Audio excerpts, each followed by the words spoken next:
Where my shades at? Gotta bring on the stunners tonight. You know, it's bright out. Good evening. Star-studded cast. You guys won't believe who's in the house tonight on Chapapa TV. Last episode of the year. But go ahead and share this with the groups, with the expat groups, the passport bros, all of this, because we're going to show you what the year was like as a successful Black expat in all these countries you see and more. You know, might have somebody else pull up. You know, we got Thailand in there, we got Colombia, whoever else wants to join us. My guests are backstage. I will be introducing them one by one. But for now, you guys know the deal. Drop the comments. Let me know who's here. Good evening. Happy last Thursday of 2022. It's beautiful. Beautiful year. Beautiful time in Colombia. But first off, rest in peace to Pele.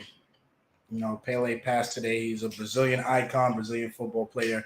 The GOAT of football, some will call him. He definitely will be missed past at 82 years old, colon cancer. That's why I tell you guys on the channel, life is too short to not be doing what you want to do. But besides that, before I introduce my guest, I want to let you guys know what time it is, because I remember the trash talkers last week, and this isn't going to be my attire for the night. So I want to let you guys know that, yes,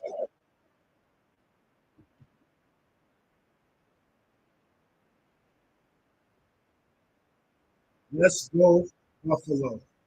How about them Bills? How about them Bills? So first off, first guess, you guys already know him. If it wasn't for the man himself, there will be no Chapapa TV. There will be no YouTube channel. And I believe this will be the first time, his first time on the channel since he's been in Thailand. So, ladies and gentlemen, please welcome Uncle Russell. What's up, nephew? Good evening, good evening, good evening. All right. Happy Listen, New Year to those Happy I New made. Year. We started early. You guys know Taylor Made G's. If you don't, make sure you go subscribe to the channel. This next man I'm about to introduce to you from the Dominican Republic, you've probably seen him in your chicks answering his DMs at 2 o'clock in the morning. He's been a menace to society out there in Santiago. That's my brother out there, you know. That's my brother. Shout out to my journey with mom. I'm in the building. What's up, Taylor? What's up, Jorge? How you look doing? Like you belong on a video with Puff and Biggie, dog. You looking clean as a mug. That's the same thing. I'm like, man, looking nice. Hey, you look like you 10 years younger, man.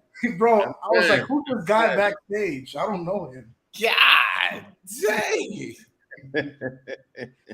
I'm gonna have to call Puff today. I'm trying.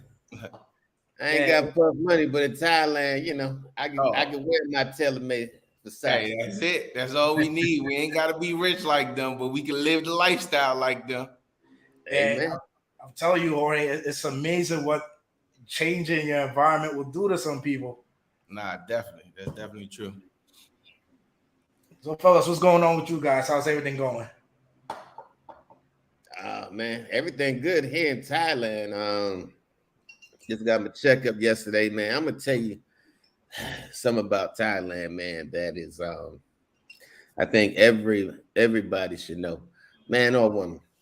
You know, Thailand has like some of the top medical hospitals in the world. They got one hospital, Brunmagrad Hospital. When you go in there, man, you see people from all over, every freaking country, every nationality. Is ranked the 5th hospital in the world globally. And when you go in for a checkup, they just don't do the blood work, say, all right, we're going to call you in 2 days, see you later. No, if they find anything wrong in your levels, right? Like I got high blood pressure, so I had to see a cardiologist. They said my protein was a little high in my urine. I seen a urologist. I seen two other specialists, man. I ain't had to wait 6 weeks to get no specialists. I mean, I'm gonna tell you, your annual was gonna be a long day. So I went in there 8 o'clock in the morning, got out 7 o'clock at night. But I saw every specialist. Hold on, but I saw every specialist I needed to see. All right, set up my next appointments, and the shit is so well organized. It's not like you sitting in one spot for hours and hours. You know, the hospital looked like a hotel, to tell you the truth. But man, this is like when you want the top quality care, you got to come to Thailand. I would never do another annual physical in the United States. Yeah. And my Blue Cross and my Blue Shield paid for my physical in Thailand. How about that? That was my next question. How was it? I mean, is it expensive out there or is it? But you just answered it, I guess. It's not even that expensive. So let's say Blue Cross Blue Shield wasn't paying for it. Right. The top tier package, the Cadillac package, was 27,000 baht. That's around $760 or $770 a year. Now, no. Just when you do your physical. Oh, okay, cool. But like I said, you cats are young, so y'all don't have all this other shit going on like I got going on. So you would be good. They would tell you what's up, and then let you go unless they saw something that they would send you to not just a regular doctor, but until you set up an appointment. No, they would send you to a specialist. But now the specialist, I had to pay for that out of pocket. So my cardiologist, I think he charged me 2,500 baht. My urologist, I think that was 2,100 baht. That's so another specialist. So, but I'm telling you, man, this is top tier, state of the art, fucking medical care. And I'm telling you, man, it's like, and if you look it up, Google that hospital, man. That hospital is like, I mean, you got people from America that come there to get surgeries because they don't trust the medical care in the United States.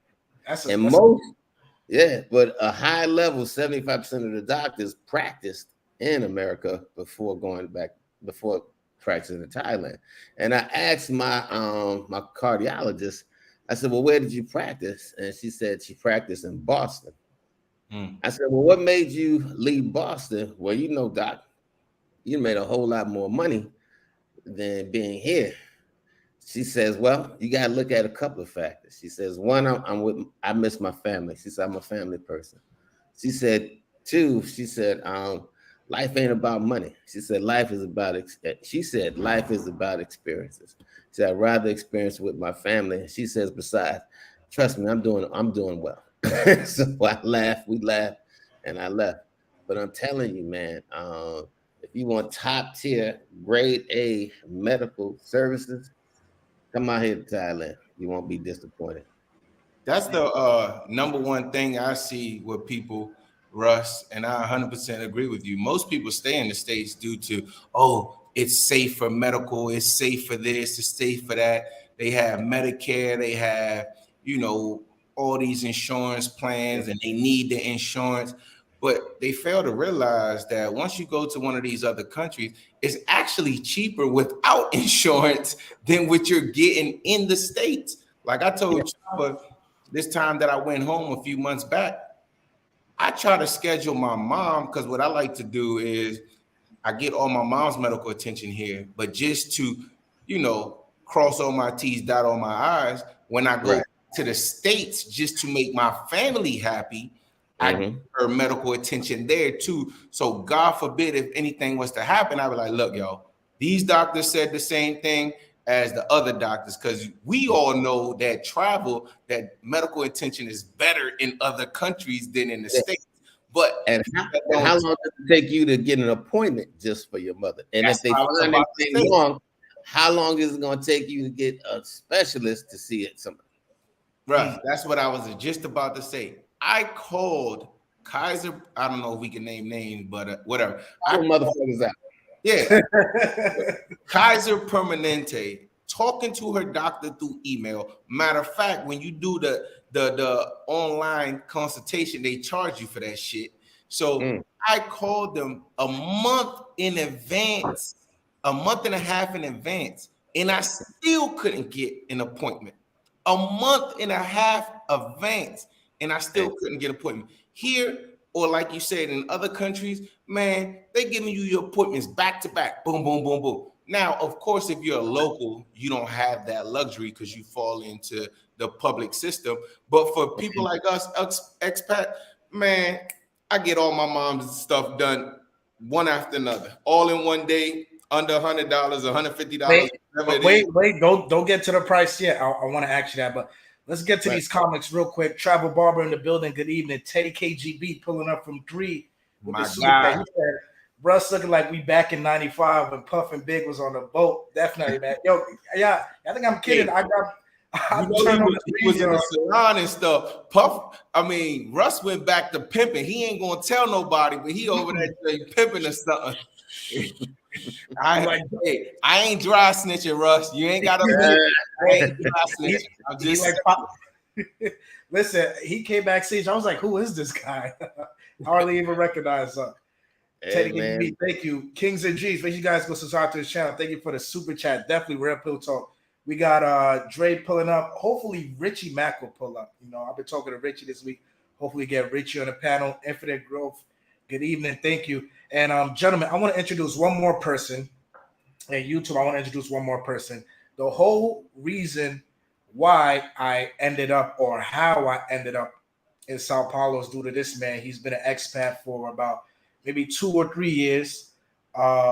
Frequent traveler of Brazil, works remote, highly intelligent brother.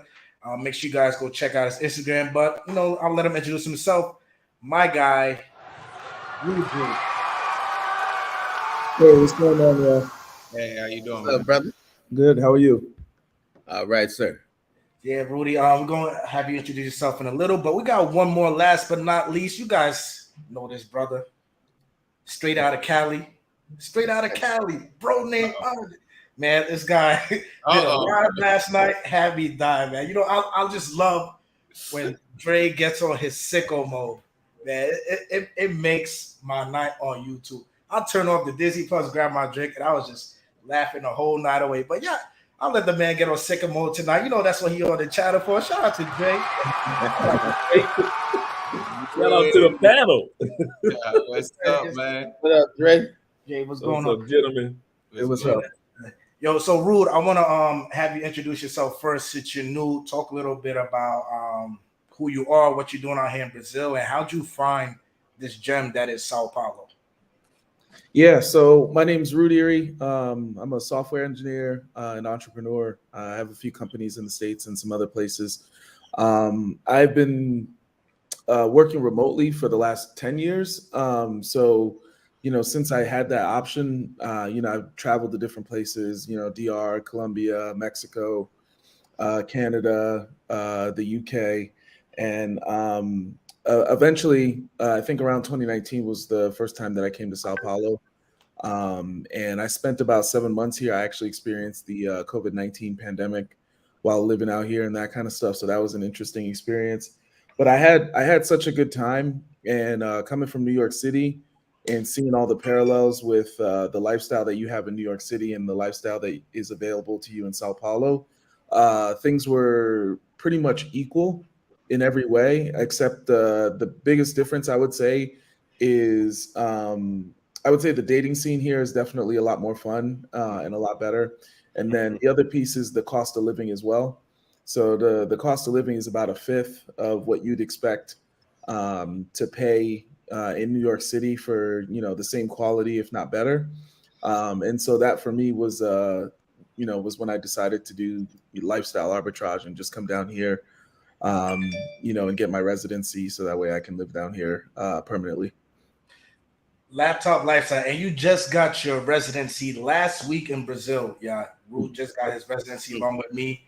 Myself last week. Thank you. I forgot if I ain't show you guys yet, your boy Chapapa is officially Brazilian. Official. Yes, sir. Official tissue. No more that 180 in, 180 out. I get to stay my happy ass here in Brazil. Congratulations, y'all. Thank you. Congratulations, man. Thank you. Definitely. So shout out to TaylorMade Dreams TV for the super chat. Make sure you guys don't be shy. All the host chat cash apps are floating right there along the bottom. Make sure you guys hit us up for Christmas if you missed us, New Year's, definitely. So fellas, to get into tonight's topic, how would you say your 2022 as an expat went? And what improved for you even more? Whoever wants to go first. I'll step in. Well, 2020, I'm gonna say 2022 was probably my worst and best year at the same time. I got a lot of highs in 22. But it seems like when I got back from Cuba and my house got robbed, man, I had like a straight 65 days of just shit going bad. And to the point that man, everything in me was saying it's time to break out of DR. Y'all know I was living in the Dominican Republic for a little over 4.5 years. And and when I left DR, man, it was just time to go. I didn't get chased out DR.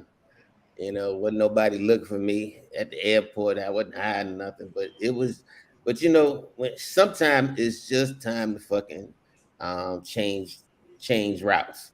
That's why I tell people, I'm not a tree, so I don't have roots anywhere. But coming here to Thailand was definitely one of the biggest plus in my life for 2022. So like I said, it was a more blessings, but it was a blessing and a curse at the same time. But I'm glad I made the move. And 2022, all in all, I mean, I'm healthy. I mean, my life is literally tailor-made. Literally tailor-made. So even with all the bad shit,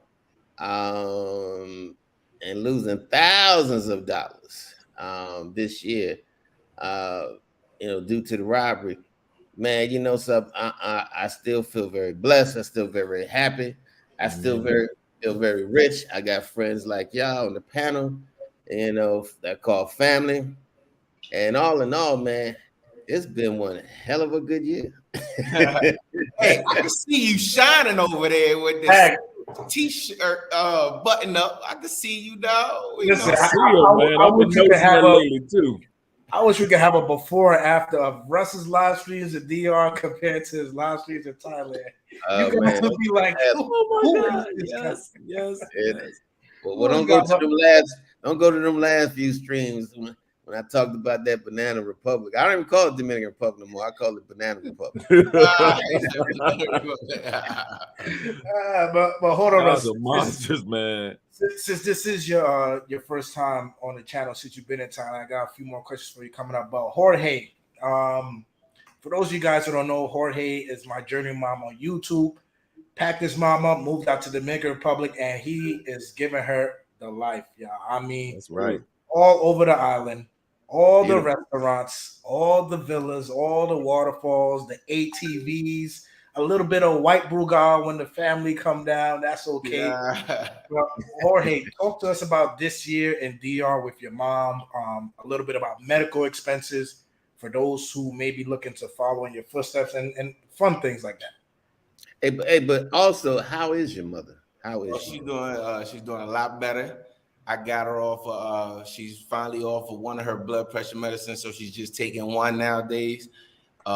She's lost another 10 pounds. Wow. You know what I'm saying? You've been to our complex. She started when we first got here, only being able to walk one lap. Now we're on 3 laps 2 years later. So life is good, man.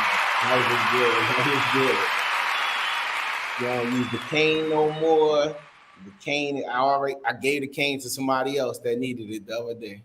So Wow. There you Yep. Wow. How old is your mom now? She'll be 80 in April. go. All right now. I mean, Getting February 5th, she'll be 80. Yep.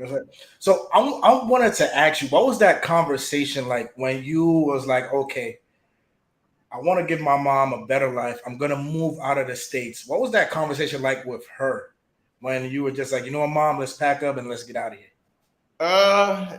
She's lived with me for the last 5 years before that. So that conversation wasn't that difficult. It was more the family members. You know what I'm saying? Obviously, she got grandkids and stuff. She's like, oh, as long as I can come back, that's cool. But she was already at the stage of dementia where she was in and out. You know what I'm saying? So I don't know if you ever if anybody have ever dealt with somebody that has dementia or Alzheimer's. So they have moments where they're in and out, in and out. So sometimes it'll make sense what they're saying, but then sometimes it won't make sense what they're saying.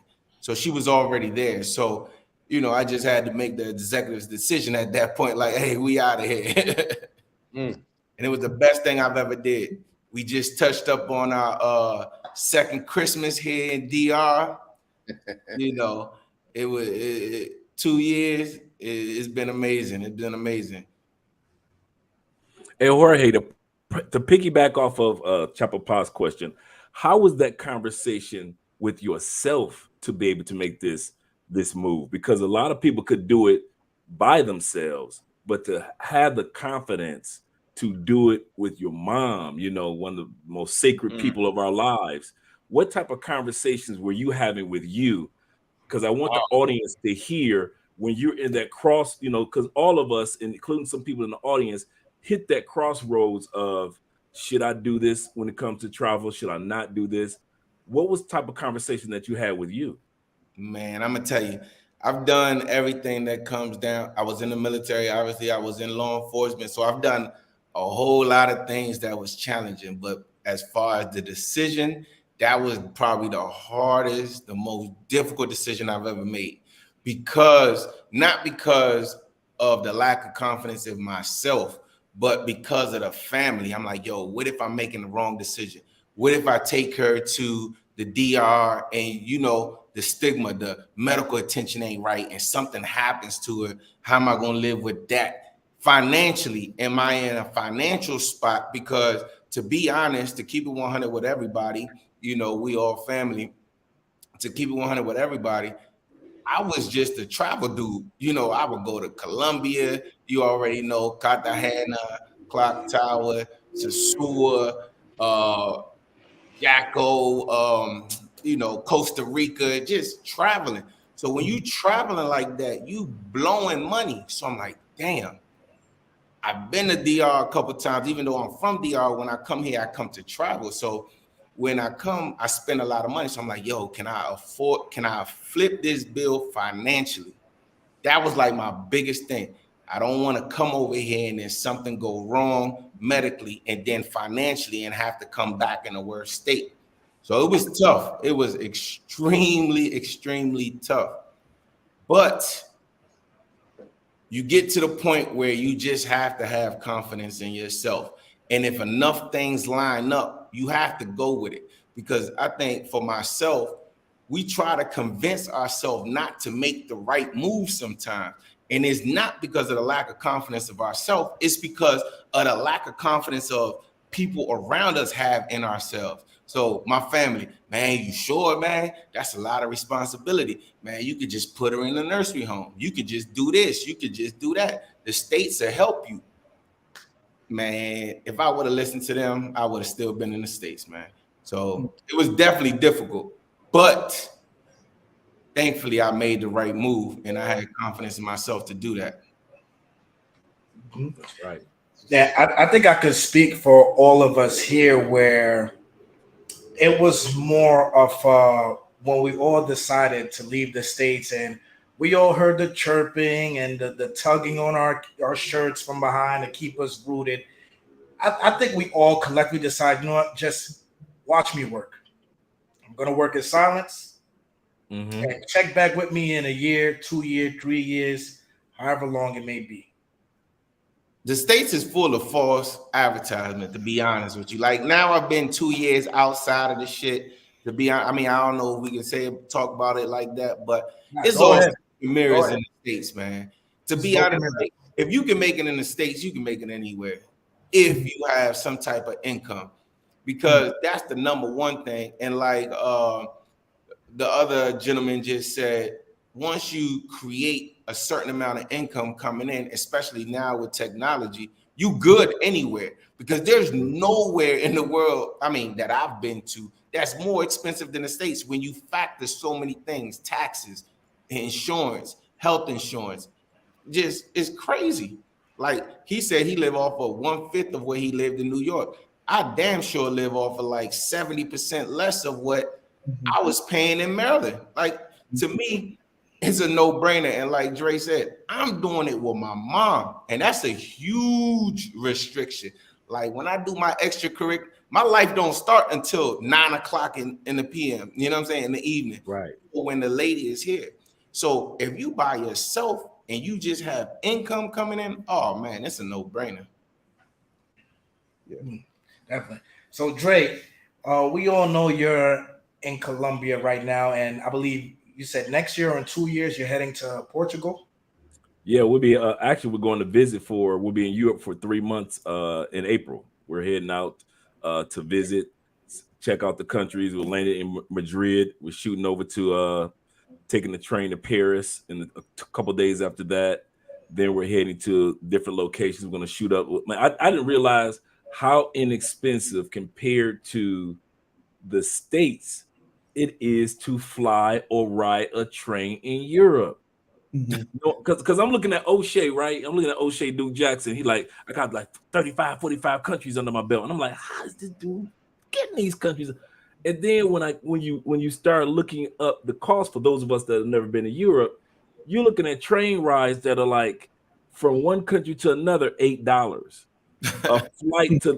A flight from Madrid to London for the 2 hours, $36. You like, I got it. Now I see how they got all these countries up under their belts in Europe, because it's easy to jump from this country, that country. Some people even work in other countries. So we're excited about doing that. But yeah, in 2024, 2025, we're going to be making the final leap to relocate to Portugal. We're excited about it. I'm part of a couple of the groups. I'm actually paying for consultations myself to learn as much as I can about living over there and relocating and their visas, just like you guys did with Brazil. So we're excited about doing this. This will be Andrea's first experience as far as her living in another country with a new language. So now she'll be able to relate to what I go through, many of us go through, as far as establishing and learning a whole new language and new friends and everything. So we're excited about that. That's good. Listen, make sure you guys get your consultations in now, because the guru's leaving. And once Dre leaves Colombia, y'all gonna be on that shit. That piece of cardboard with the white flag, it'll helps. Make sure y'all get your consultations in now. If you want to travel to Colombia, relocate, become an expat down there, you guys holler at Love Crossing Borders. So Russ, I want to get to you at Thailand, but Rule first, I heard you mention you were working a remote job for 10 years. That's longer than what I thought remote jobs were out for. So out of all the countries you've passed through and visited with the laptop lifestyle, why did you stop in Brazil, and how has your success been down here? So the first question, to answer the first question, why I chose Brazil, and I would say but one of the biggest things that I like about Brazil is the fact that it's 27 states, but each of those states is basically the size of a country. So while and each of those different states have different climates, they have different environments, different cultures. So that alone made it really appealing for me to be able to go and settle in a large country with a large population, a diverse population, and a long history, meaning I can if I go down south, it's more European in terms of architecture, in terms of style, in terms of ethnicities. If I go more up north, it's more African and that kind of thing. And then if I go in the interior, you have a mixture of all these different cultures coming together. And then you also have like a lot of indigenous, like folks who have indigenous origins and that kind of thing. The cuisines are different.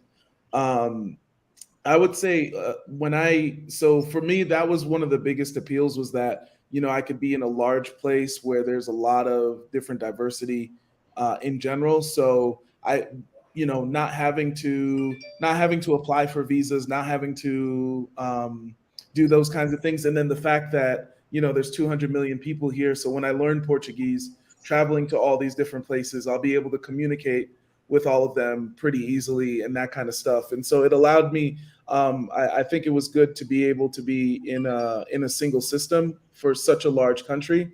And then what was your other question, Free? Your success. And I noticed you mentioned the visa. So first you were going to apply for the digital nomad visa. For those of you who don't know, the digital nomad visa is available here in Brazil. But how exactly did you get your residency? So what I ended up doing, and I'm not going to advise anyone to do the same thing, but it worked out for me. I actually just overstayed my visa. Brazil has this law where basically for every day that you overstay your visa, you have to pay 100 reais, which is about $20 per day. So by the time I actually ended up getting my residency, I had overstayed by 197 days. And so, but I hired a lawyer, and that's another reason why I like Brazil a lot. In the States, when you're doing business, you always need competent accountants. You always need competent lawyers in order for you to do any type of transaction. If you can afford to have a lawyer review every single contract that comes your way, you're going to be at a competitive advantage, period. So here in Brazil, to afford top attorneys, to afford top accountants, it's not as expensive as the United States. So that means literally every type of transaction, literally any type of interaction that you do, you can have a lawyer present, which just makes you move in such a way that allows you to, it opens doors for you. So my lawyer was able to create an appointment with the federal police and negotiate my fine down to about $200. And then I was also able to have a lawyer assist me in the whole process of applying. And I was able to use the fact that I was Haitian and American to help increase, to help improve to make it easier for me to apply and get residency here. So those were all things that that were made available. And now I have.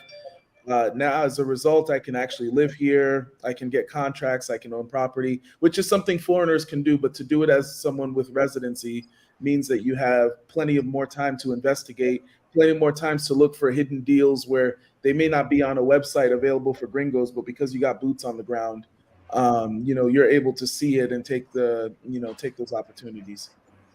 Thank you for pointing that out. So basically, as a Haitian American, you had applied for asylum, basically, and that's very rare. And that's why I wanted Rude on the channel for you guys to know there are different ways to become an expat.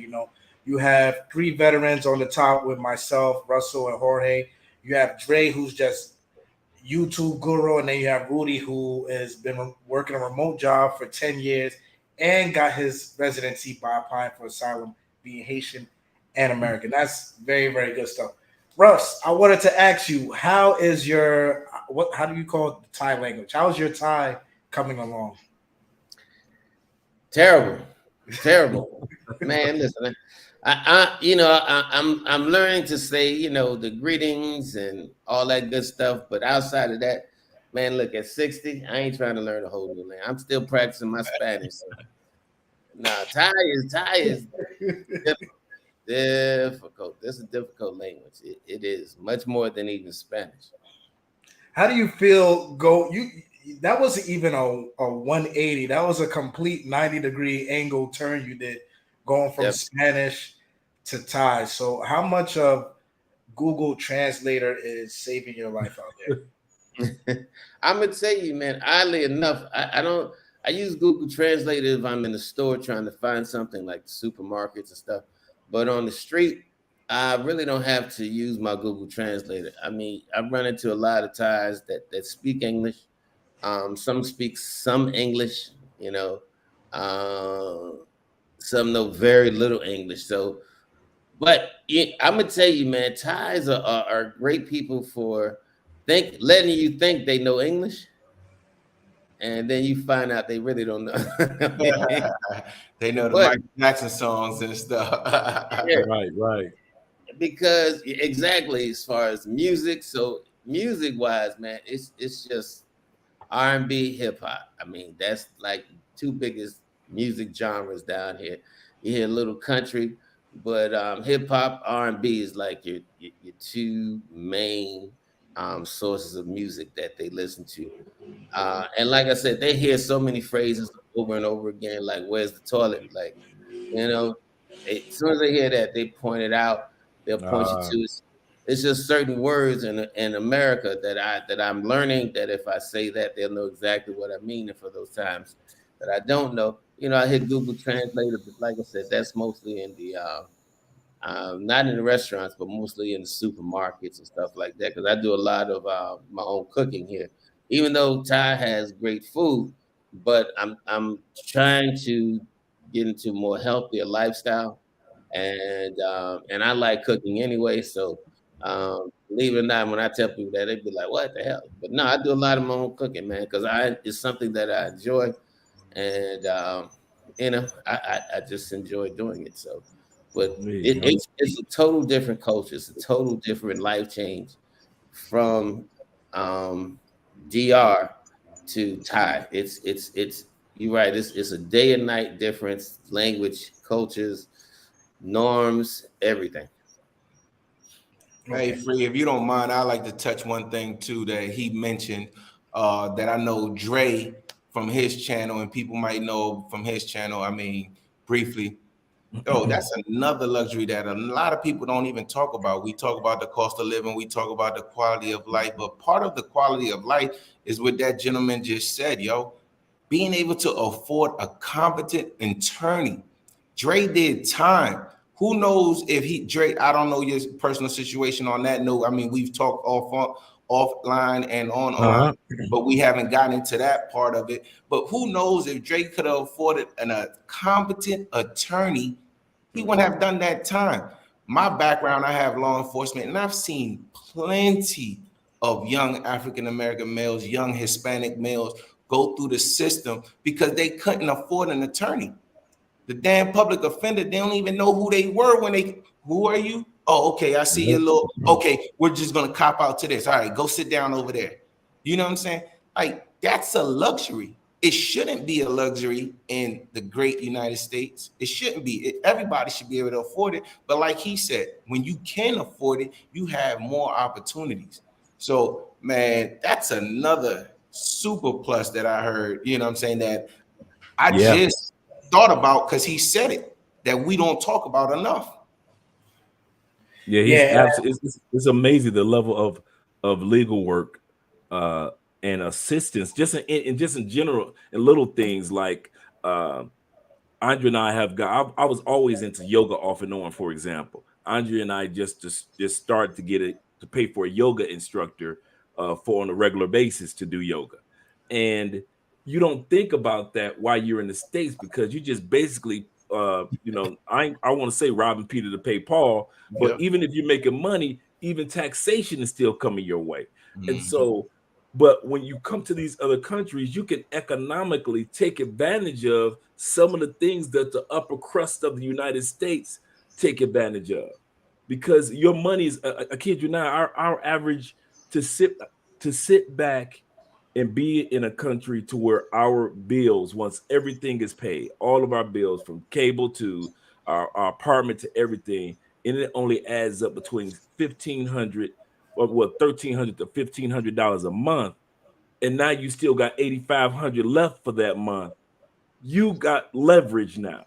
And I think that's one of the benefits that what the brother was just saying, or what you're saying, Jorge, when it comes to our economics, because we're not spending $2,000 a month on an apartment or $1,500 on a mortgage. Now we can use that extra money not to go play a party. We realize that we can use this money for leverage and hire the best of the best. If I want to have a date night and say, you know what, I want one of the top chefs in Cali, Colombia to come in and cook for my wife, I can afford that, compared to having one of the top chefs in New York come to our apartments for the night. It may be a little bit of difference. So you guys are absolutely correct in regards to that economic leverage that we all get a chance to enjoy because we live outside the United States. Definitely. And in a little while, I want Jorge to come back to his experience in terms of what living in the Dominican Republic has done for his economics, along with his peace of mind, taking care of his mother, because DR is the hot spot for most beginning expats because it's so close to the States and because of YouTube. And then now people are starting to branch out because of Russ. That's what I mean. But I say YouTube is tailor-made dreams. And now people are starting to branch out to Thailand because of, Richie Mac, Chocolate Man, and Russ, and Colombia with Andre. So, lost my train of thought for a moment.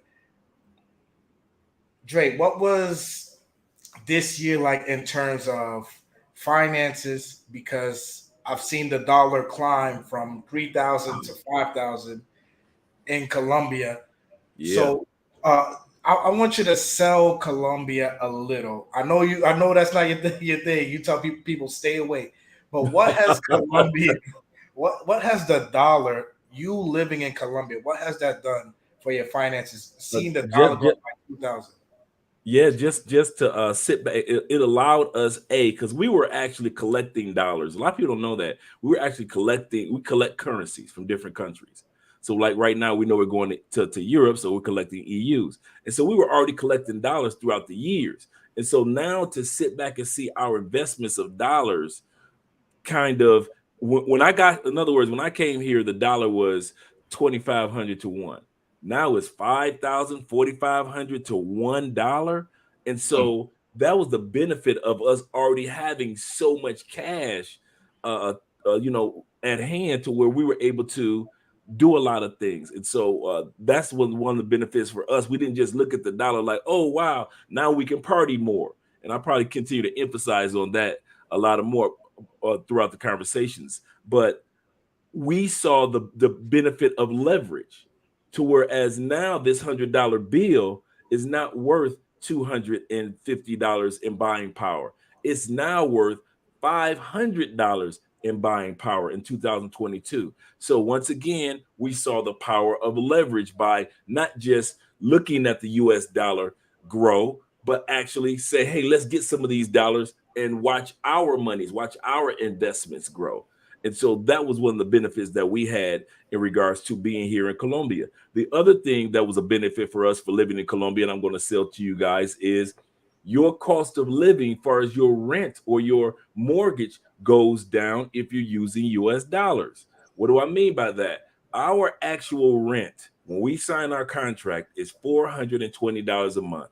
That includes Wi-Fi, cable, utilities, these 12-foot vaulted ceilings, 2 bedrooms, 2 bathrooms. We got security guards downstairs. We got the parking garage for our truck. We've got we got the terrace. We got everything. We got everything that we want for only $450 a month, right? That includes, like I say, includes all the utilities and cable and Wi-Fi.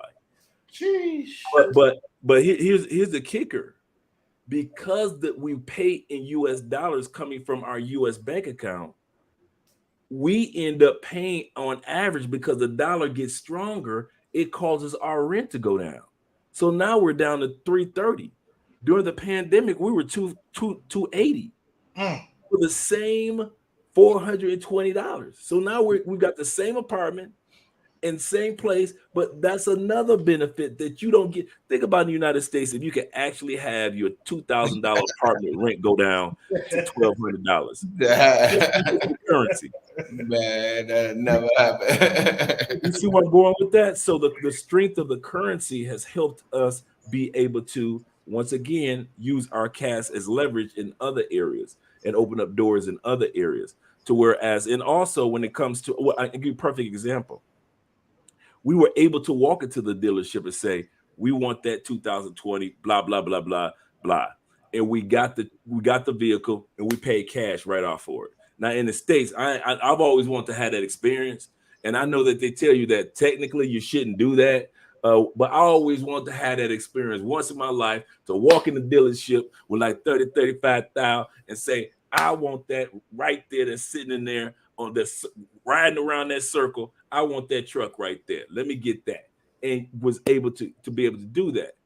In the States, we're so busy using our money in other aspects, we never get a chance to have that economic leverage. But here's the kicker.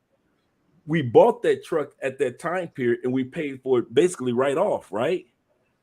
Because the pandemic hit in a major way in late 2020 and early 2021 because of the lack of supplies coming into the United States, actually globally, used cars went up, new cars went up. Our car is worth about a good 5,000 more than what we paid in 2020 for it. Mm-hmm. That's more leverage. So even the price of our vehicle hadn't gone down. So all these little things are opening up doors. So when you come to these other countries, such as Colombia or Brazil or Thailand, realize, be ready to take advantage of the leverage. The ladies are going to be there. They ain't going nowhere. So be ready to take advantage of the leverage or opportunities that are going to be waiting for you in these countries. Don't sit back and say, well, since I only have to pay $1,000 a month and all my bills in Brazil, that gives me another $1,000 to blow on the ladies. No, we about to start. We about to start. Don't start. Don't start, Dre. We've been doing good. Mild-mannered Clark Kent. I'm keeping it Clark Kent tonight. I'm not doing the Superman. I got the glasses on. Clark Kent tonight. Take off the glass. You take off the glasses. So, Russ, yeah, definitely. Dudes don't realize you can do it. You don't have to. Probably the part that really gets me the most is dudes have spent the last year, disappoints me the most, that guys have spent the last year living vicariously, watching Russ, watching Ace, watching Chapapa, watching us all do these things, not realizing that we're just average black males just like you are, and you can do these things too. That's what got me off my butt. I sat back and I watched this guy with the drink in his hand. That's how Friday night drinking hand started. I was watching this dude named Russ. I ain't never seen a dude on YouTube so laid back with a drink in his hand. I'm like, who is this brother talking about Brazil versus Dominican women? Let me hear what this brother talking about. And as I began to listen to his story, I was like, well, maybe I can do that too. And so I started looking at his channel and I'm having pen and paper in hand while I got drinks. And so I'm sitting back taking the notes of his journey.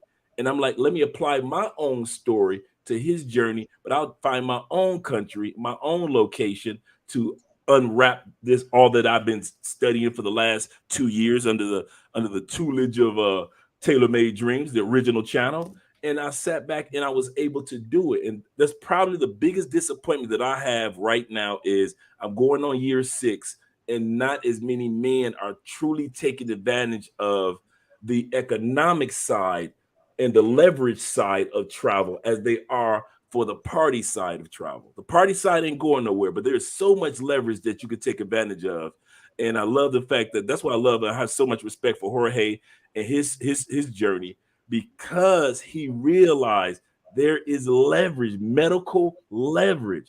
Man, I've gotten in 2022, I can say this. I have gotten everything looked up on as far as high blood pressure. I didn't even know it ran in my family. I've gotten brain scans to make sure that I'm all right, to make sure I don't have any strokes in the future.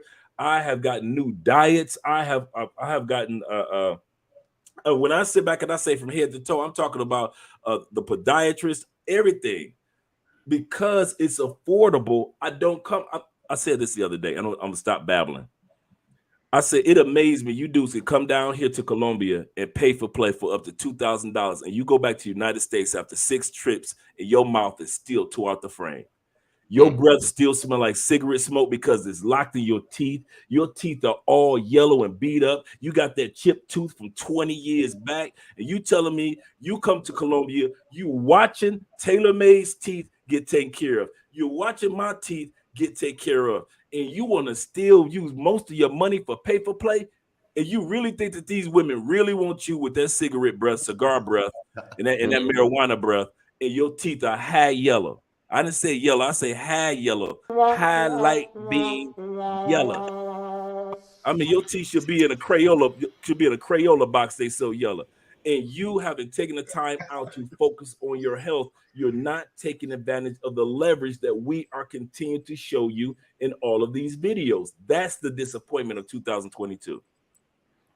Nah, you're 100% right. I could piggyback on that. It amazes me how many people just focus on the women. Like I tell Chappa all the time, I get tired of talking about, females, women. That's like when you move to one of these countries, when you move to Brazil, when you move to Colombia, when you move to Thailand, when you move to DR, that should be like maybe the icing on the cake, small 5% of it. You have brothers like TaylorMade that got a wealth of knowledge. You got brothers like you got people like Chappa. You got brothers like him that he said he has several businesses.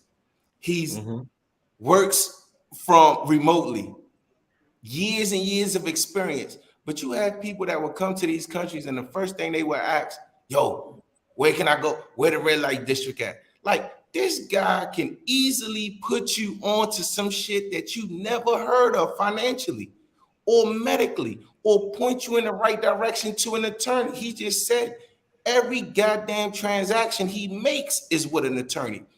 If I'm in Brazil, I'm on his line. I don't give a damn who he's smashing. I want to know who his attorney is. If I'm in Colombia, I want to go to your dentist. If I'm in Thailand, I want to go with Taylor at.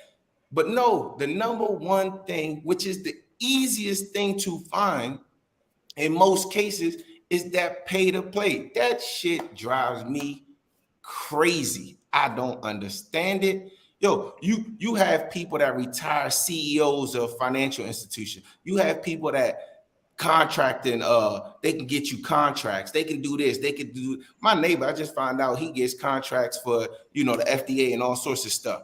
Like, you have so many people that are a wealth of knowledge, and all you want to know is, like, you in high school, who he's smashing, who he linking up with, who's one of his side pieces, for what? Where the hoes at? Like you say, and then they 5 years in a country, 3 years in a country, never been to a doctor. Like, come on, y'all. That's crazy to me.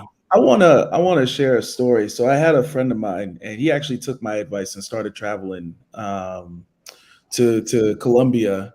First he went to Costa Rica, and then he went to Colombia. And then he started to see what the lifestyle was like in terms of working remotely and all of these other things. And then he went back to the States. And then he always hit me up every single time he's in Colombia. And then the last 2 or 3 trips that he did, he hit me up and we were FaceTiming, and he's like, listen, man, hey, I'm here. I'm here in Colombia. I was like, yeah, but you was just in Colombia 2 weeks ago. I was like, what about your job? And he was like, yeah, man, I took vacation. I actually told him I was sick and all this other stuff in order for me to come down here. So I was like, wait a minute. So you're down here in Colombia and you're not making any money.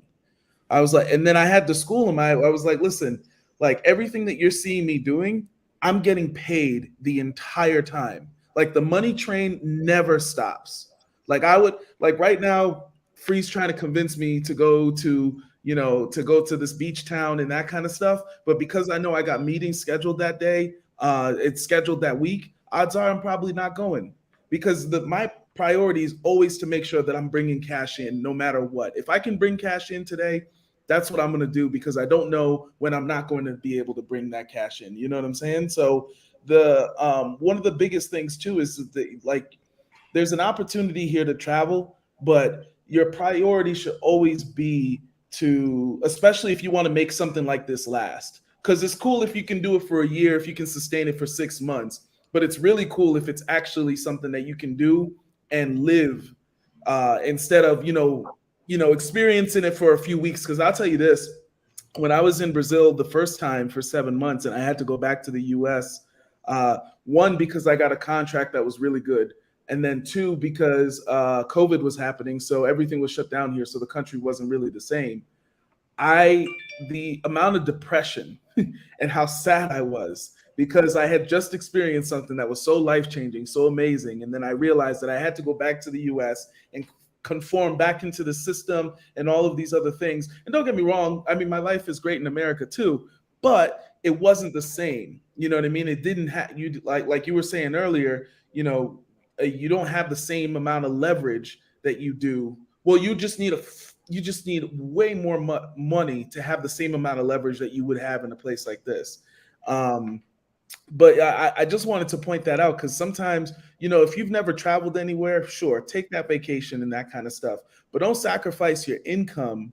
Find a way to create that bridge to, whether it's finding a high income skill and then building that up, being able to, because once you get to the point where you're making a few thousand, you know what I mean? You can seriously, you start to think about letting go of that leash that's keeping you in the States and taking that full leap and going into a country, because another thing that doesn't get talked about a lot is right now in Brazil, it's 12:20 a.m. On the East Coast, it's 10:20 a.m. 10:20 p.m.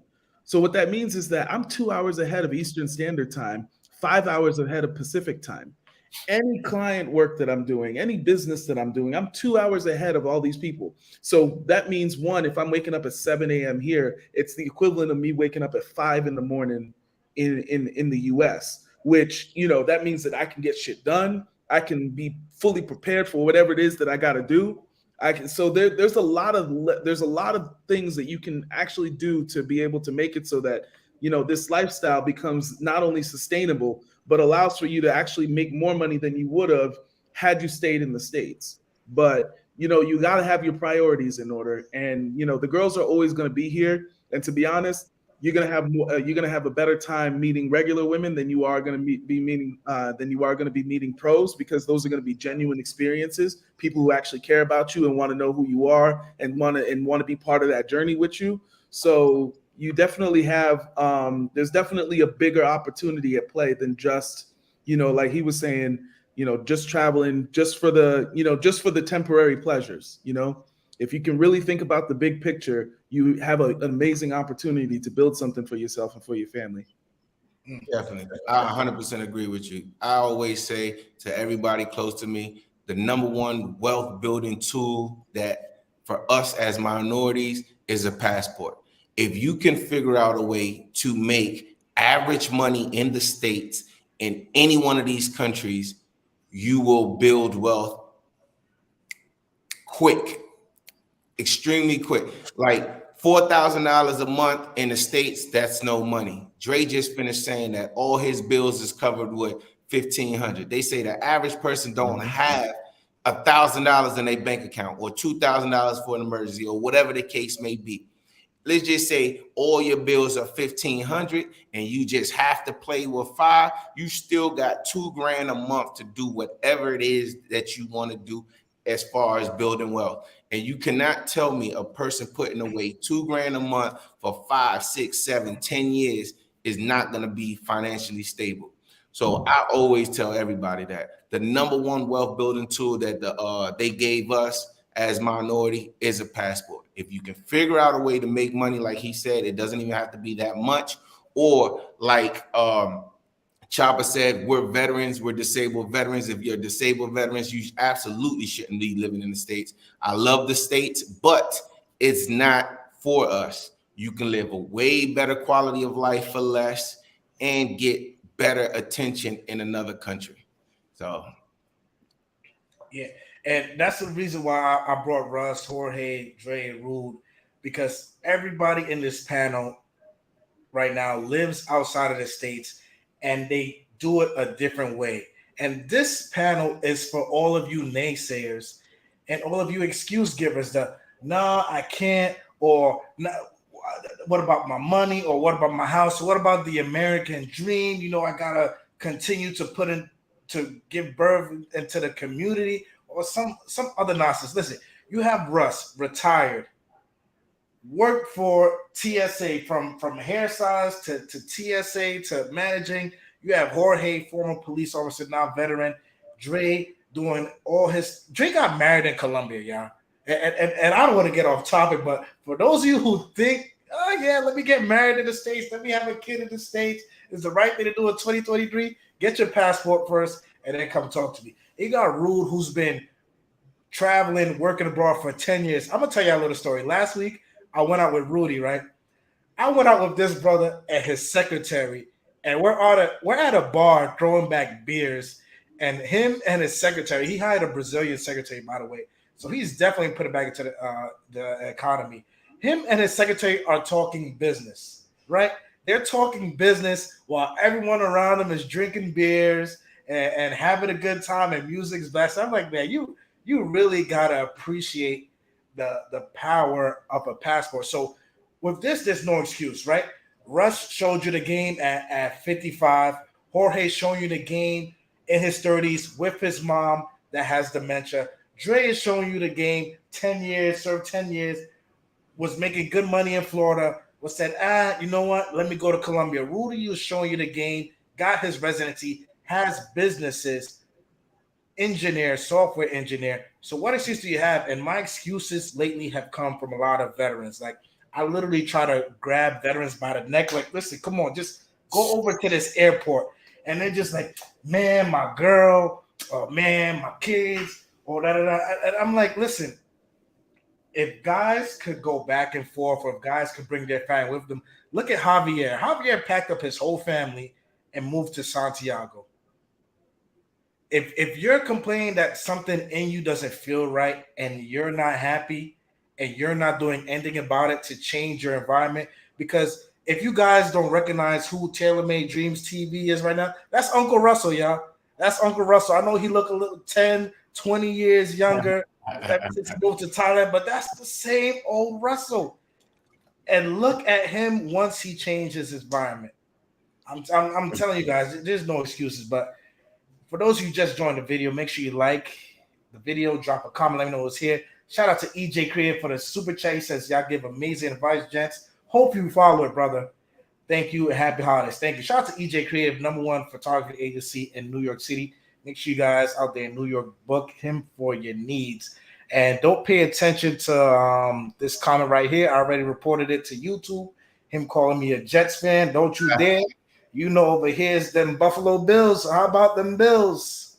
Hey, I guarantee everybody in the panel, I can almost bet that our financial situation increased once we left the States. I'm almost willing to bet that everybody on the panel, financial situation, and I'm gonna tell you, I'm a broke dude from Maryland. But in these last 2 years, I've been able to stack and invest chips like crazy. Because like Dre said, I'm not paying that high mortgage and taxes, insurance, and all the, cable bill $300, gas bill $200, light bill $300. I'm no longer paying that stuff. So I guarantee everybody on the panel, nobody needs to share, but I guarantee that this is increased, multiplied. It's not just the money that increased, and I wanted to get to Russ, since currently on this panel, Russ and I are the only two people who have gone through the year as expats in 2 different countries. So Russ, what was I know you left Banana Republic on a bad note, but what was something positive for you being in both countries in 1 year as an expat, not visiting, but having the ability to say, yeah, I got the keys to my place right here in Puerto Plata, and now I have the keys to my place right here in Thailand? Yeah, well, I mean, the great thing about about being able to move to both countries and get some boots on the ground information, man. It is the fact that I actually can do it. Because I still maintain my apartment in the DR. I gave up the house, but I still maintain my apartment. I'm still renting out the condo. I rent out my SUV that I used to drive now. So I actually still got business going on in DR as well. So, because people say, well, how, maintain the apartment, all this stuff. I'm like, it's still free because I just used what I make over there, passive income, to pay for it over there. Plus, add a little something to the kitty. But it's just been really, really good, man, because it spoils you to kind of two different cultures. Like, I'm gonna tell you, DR has spoiled me. I ain't gonna lie to you. I do not regret moving to the Dominican Republic at all. I would not change a thing about it. But like I said, man, those experiences, feeling like you're in an environment, building a community, because that's one of the things that I wanted to do when I got to DR. Not just move over there, but be able to start a business, be able to create a community. And that's what I did when I was in DR. And now here in Thailand, I think that community has already started, but just being able to be a part of that community and just feel the love, no matter where you go, man, that's powerful, man. It's powerful when you go to a community, man, and people are welcoming you with open arms. And you able to transition back and forth with ease. I love it. I love it. I like I said, I wouldn't change a thing. And Jorge is correct. I mean, since I've stopped working, since I left the Matrix, man, I have doubled plus my money. Where I thought I would be living on once I left, and it doubled. Then start creating some other streams. So then it went up from there, man. So it's been a blessing, and you can stack. And like I tell people, if I stop drinking, I got to find something to spend my money on. But definitely got to slow down now that I went to my doctor, got my checkups. So you get a little older, so we bringing it down right now. 2023 is really going to be about my health. Getting that together to make sure I can at least drag another 20, 25 years out of this body, man. But the experience, both, man, be able to do it with ease. When I went to DR to live, I went on a one-way first class ticket. When I went to Thailand to live, I did the same thing, man. And I'm gonna tell you, man, it's just really, really a great feeling. And like I said, man, just to be able to do that is a blessing. And a lot more people can do it than they know. A lot more people can do it. They just don't they just don't have the testicular fortitude to go ahead and take that leap. Trust yourself. It's scary. It is, man. Like my brother, he just moved to DR. Clarence, man, and he was like, "Hey, man, it's a little scary." I said, "Yeah, brother, it is." I felt the same way. I said, "But once you get there, and make that move, all that, it's just going to go away." And he see exactly what I was talking about, man. So, it's just taking that leap for whoever's watching, man, and sort of in the middle and going back and forth. If anything, trust yourself, believe in yourself to know that you can do it. That you can do it, but you definitely got to make sure that you work on that passive and that residual income. Mm-hmm.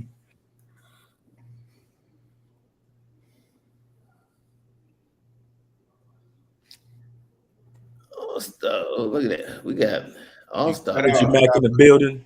We can't Mr. Zoom himself. Yep. Oh, you met? Oh, yeah. What's up, Rudy. man? He did them ACA awards yesterday down here at the Maju Bar here in Thailand. The Maju Bar is like the cheers for brothers out here in Thailand, man. Always a great atmosphere. Hey, your mic, Chopper. Oh, God. Thank you. Listen, first time on Chapapa TV. I just want to introduce this brother right here, Thailand's own Ricky Mac. Zoom, zoom, zoom, zoom. What up, my people? What is What good, up? my brother? Hey, What is what's up? good? Richie, where you at right now? I'm on my way to go play golf. That's my Friday exercise, get down, therapy, all of that. You know what I mean? I was working hard on these ACA awards, so I'm about to go get my therapy on. You dig? Yes, sir. Yes, sir. Richie, this is your first time on the chat. I just want you to briefly introduce yourself. Tell the people what you're about, where you from, where you at right now currently. Okay. My name is Richie Mack. I'm a employee of Chapapa TV. Work for him. I bring the sandwiches. I cook the meals. I do everything. Chapapa. Shout out to Chapapa, man. He hit me up for this. I thought I missed it. Basically, man, I'm a retired actor from LA. Came to Thailand on a visit, like Gilligan, a 3-hour tour. Loved it so much. I came back 3 times in 1 year. The third time COVID hit, I thought it was gonna be some quick shit, like like Ebola and all of that. I thought it was just something they was trying to scare us with, and it never left, and I never left. And I've been preaching to the high mountain from the mountaintops to let brothers know they don't have to settle for that bull that go on in the U.S. All that backwards thinking. People like Andre love crossing borders. People like the Fonz, aka Tailor Made Dreams. People that's been doing it before me have been laying the blueprint for everybody, and I just put my little spin on it, and now we in there. They're going bad one. Just see, y'all see that? It's like everywhere you turn, man. It's like everywhere you turn. Fonz, I was watching your episode. I know you like the DR women better because of the bodies, and I get that. And I'm sure Colombia the same thing. I'm sorry, I'm crossing this major street. They drive like we in Mexico out here. You understand me? But pound for pound, overall safe. Technical difficulties. There we go. Richie, you going through the matrix. We can't hear you. Your mic. Richie! Oh no, he hit mute by accident. It says Mike Internet. Wait. Let me see. Richie, can you hear us? Richie, we can't hear you. Your mic is up. Oh, I'm yelling at. Let me text him. There you go. Driving too, so damn, I ain't doing no good. Now we still can't hear you, Richie. Your mic. All right, he gonna come back, but listen, yeah, Richie, special brother. I know he definitely played a part in having Uncle Russ go out there to Thailand. So definitely want to hear you guys hear his story, because Russ, correct me if I'm wrong, but he didn't start branching out to Thailand fully until his daughters are a little bit older, because of the travel distance between America and Asia. But definitely a special brother, special story, and another perfect example that you guys can go anywhere with family, without, just get that residual income and just put on your headphones, man. Because listen, till this day, I still have family and friends trying to slowly drag me back into the matrix. Like, hey, you should move back, or we could be chilling again at the crib like the old days, or we could be struggling again. All of us could be depressed, struggling, going crazy together. Nah, Like the old days. Yeah, man. Ain't nothing good about them days. Man, let me tell you, one thing that the states do a hell of a job that I was in the military, obviously, we all know that, and I've traveled the world a little bit. One thing that the states do is hold our feet to the ground. And I say it's through debt and giving you things.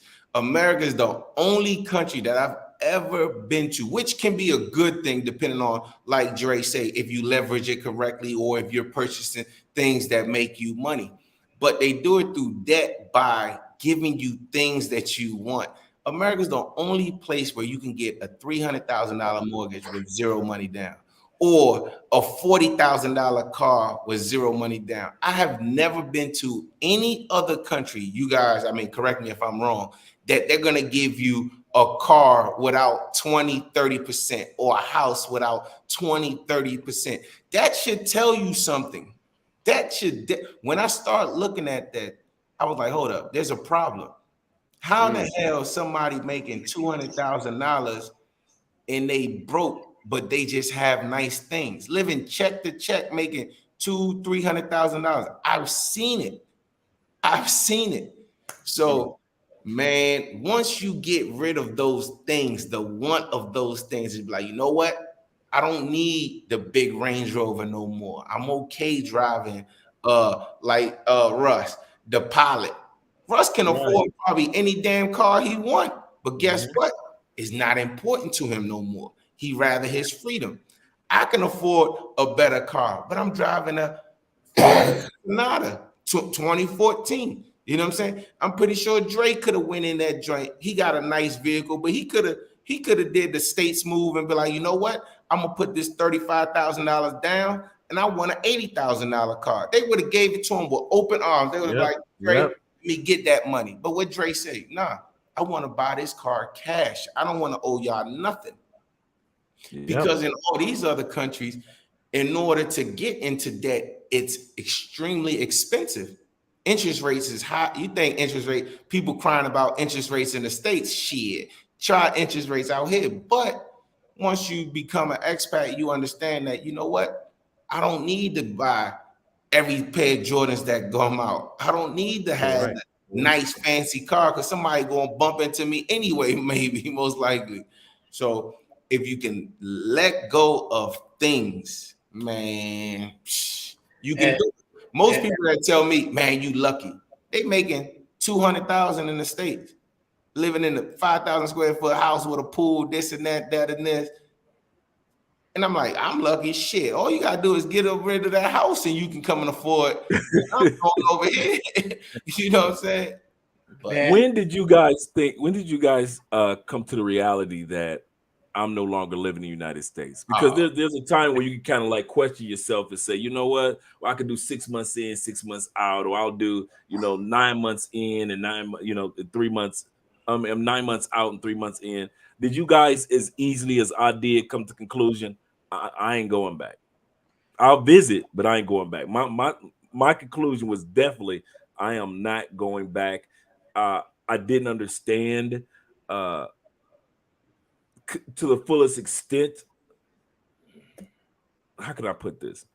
There were some dudes on YouTube. I sat back and I watched these three brothers. They were in I forgot what country. I think it was Thailand. And no, they were in Bali. 3 brothers in Bali, and they were doing a YouTube video. And these brothers said, I'll never live in the United States again. And my mind couldn't wrap around that. I remember that. So I could understand the audience. My mind could not grasp the concept of how somebody could say, I would never live in the United States again, until I got outside the United States. And it was so easy for me to grasp that concept of not wanting to live in the United States, because there are so many benefits of being able to live in several countries. If it don't work out in one country, I can shoot to another country. But I didn't understand that while I was in the States. Was it an easy transition for you guys mentally to prepare yourself to, I might not live in the United States again?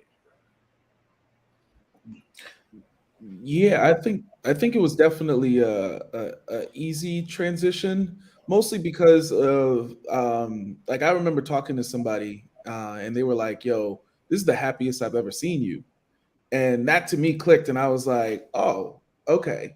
You know what I mean? So like my average happiness on a day-to-day basis just increased as a result of, just having less stress, less things to worry about, and being able to stay on top of things without without much worry. I would say the biggest thing for me has always been the because I have properties in the US, so I still have to manage those. So once I created systems where, if something needs fixed, I have contractors I can call who have keys to the apartment. If I have someone to, you know, show the apartments and that kind of thing. So like I have people to handle a lot of the things that I need to do in the States. Every once in a while, I let my sister stay in one of the apartments I have, so that way she can kind of take a look at the properties and let me know if things need repair and that kind of stuff. So once I was able to find ways to manage all of my other responsibilities in the States, it became a lot easier for me to be out of the country and feel comfortable with it and not have to feel the need to return because I got to do this or oh I got to do that. And another thing too is that like once you're out here, if you give yourself that challenge of, you know what, I'm gonna figure out how to do it from here, you'd be surprised at how much you can actually get done without having to have a physical presence in the States. Whether it's, you know, calling someone that you trust and paying them $100 to go do something for you, you know, take the day on their day off and just to, you know, run some errands for you or mail something out or that kind of thing. I've had to do that, or you know, or coordinating with your family and that kind of thing. So it was definitely a lot easier. I think when I was living in Colombia, it was a little bit harder, but that was because I was newer at it. But over time, your skills kind of build. I would say being an expat is almost like working a certain muscle where like the longer you do it, the stronger it gets, the better you get at it. So, you know, in the beginning, it may be a struggle to kind of imagine that, but if you're willing to stick it out, I would say it gets much easier over time. Yeah. Before the next person goes, let me get to these comments real quick. Shout out to Kwame Nekpam for the super chat. I really appreciate it. Money Mitch TV asks, ain't no opportunities. Make sure you hit up Andre at Love Crossing Borders. He has an entire list, I believe, especially for remote jobs that'll work in South America. Yeah. Amazon may be on that list if I'm not mistaken. Shout out to my brother Reggie for the super chat. He says, great gems, fellas. Let's go. Major Key. EJ Creative. That is great gems. Queen status says, salute. Sitting back, gaining knowledge from the kings. My bags are packed. Everything in storage. No more procrastination. Got to figure out that passive income. Definitely. So who wants to go next for Dre's question? All right, I'll take it. For me, there was no preparation I needed. The way things were happening in America, especially in the Black community, with the police literally just being terrorists, depending according to your skin color. The systematic,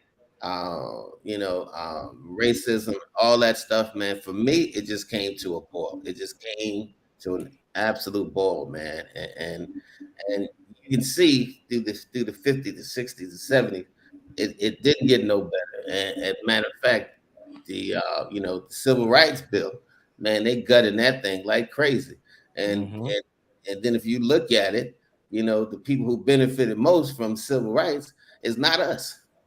It's not us. It's every other ethnicity, or the alphabet community or something. So for me, man, America, that whole dream was a nightmare, and I just wanted to get the hell out the nightmare. I said you could have this American nightmare. I don't want it. So a few years before I moved, I just started downsizing. Start stacking my chips, start investing, because I knew I would never retire in the U.S. Never. And I meant that with all my heart. So, I created a email. It was Panama 2024. Panama, because that was supposed to be the first country that I retired to. And 2024 was the year I was supposed to retire. So I'm actually still supposed to be working. But once I got that first income, that first stream, I was like, I'm done. That was it for me. Once I got that first residual income, I'm like, something, I'll make it. No matter. But I was out of there, brother. There was no staying for me. I could not breathe living in America. And every time I went overseas, man, it just felt like natural. It felt like I'm supposed to be here. It felt like I can breathe again. So like there was no forethought. There was no let me prepare myself. Listen, I was prepared 10 years before the move. Be quite honest. Yeah. So for me, where was I? I would say it was about 2018, right? Spring 2018. I had just became a single father at the time. I was already 100% as a veteran. Moved into a nice apartment in the nice part of Long Island. You know, people would say, "Oh man, life is good. You living it up. That's a dream." Nah, felt like complete shit. That year, that March, I remember I got my passport, and I've never traveled anywhere as a vacation. And I remember it felt like just going downhill in terms of my spirit, my mental, my physical, everything. I was in this weird bubble, and nobody around me could see what was going on because I was very good at putting on the front of all smiles, making people laugh. Free is okay. I had gotten invited to a wedding in the Dominican Republic, and around the same time, you know, watching Uncle Russell's videos on YouTube, and I was like, you know what? Yeah, let me go for this. And I kid you not, guys, you know, first time on an island. As soon as the plane landed, it was like, and Jorge and Russ, you guys remember in the military when we have to go on those 12-mile rucks, and at the end of 12 miles, you take the 40-pound backpack off your back. That's what it felt like. As soon as the plane did that first with the tires, I was like, shit. Anybody else shoulders feeling a little bit lighter?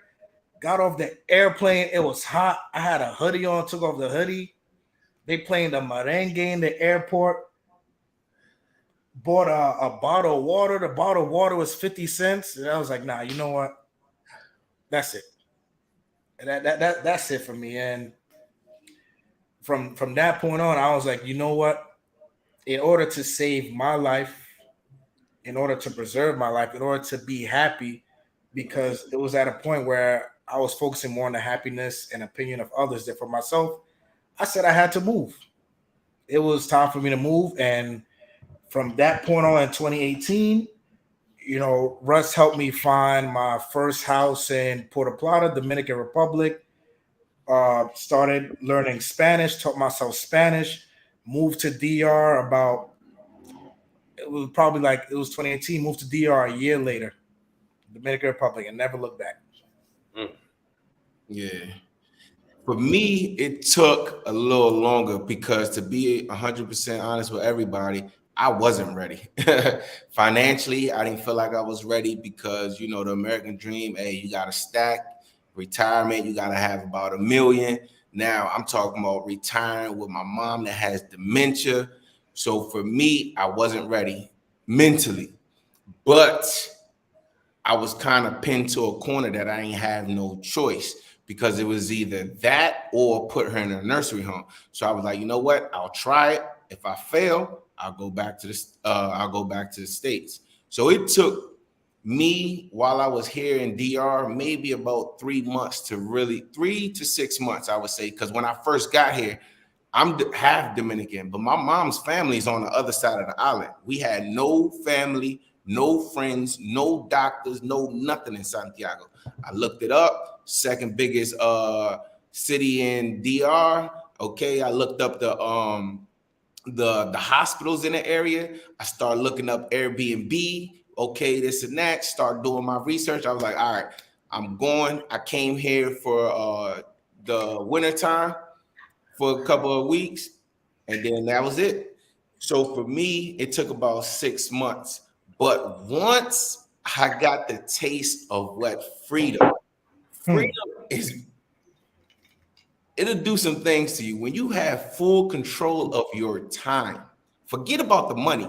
Can't nobody put a price. I guarantee if you ask 5 people on the panel today, how much can somebody offer you? Now, if you say some wild numbers, maybe somebody might bite, but there's nothing that I'm qualified to do that somebody will be able to pay me to go back to the States. I don't care what salary they offer me.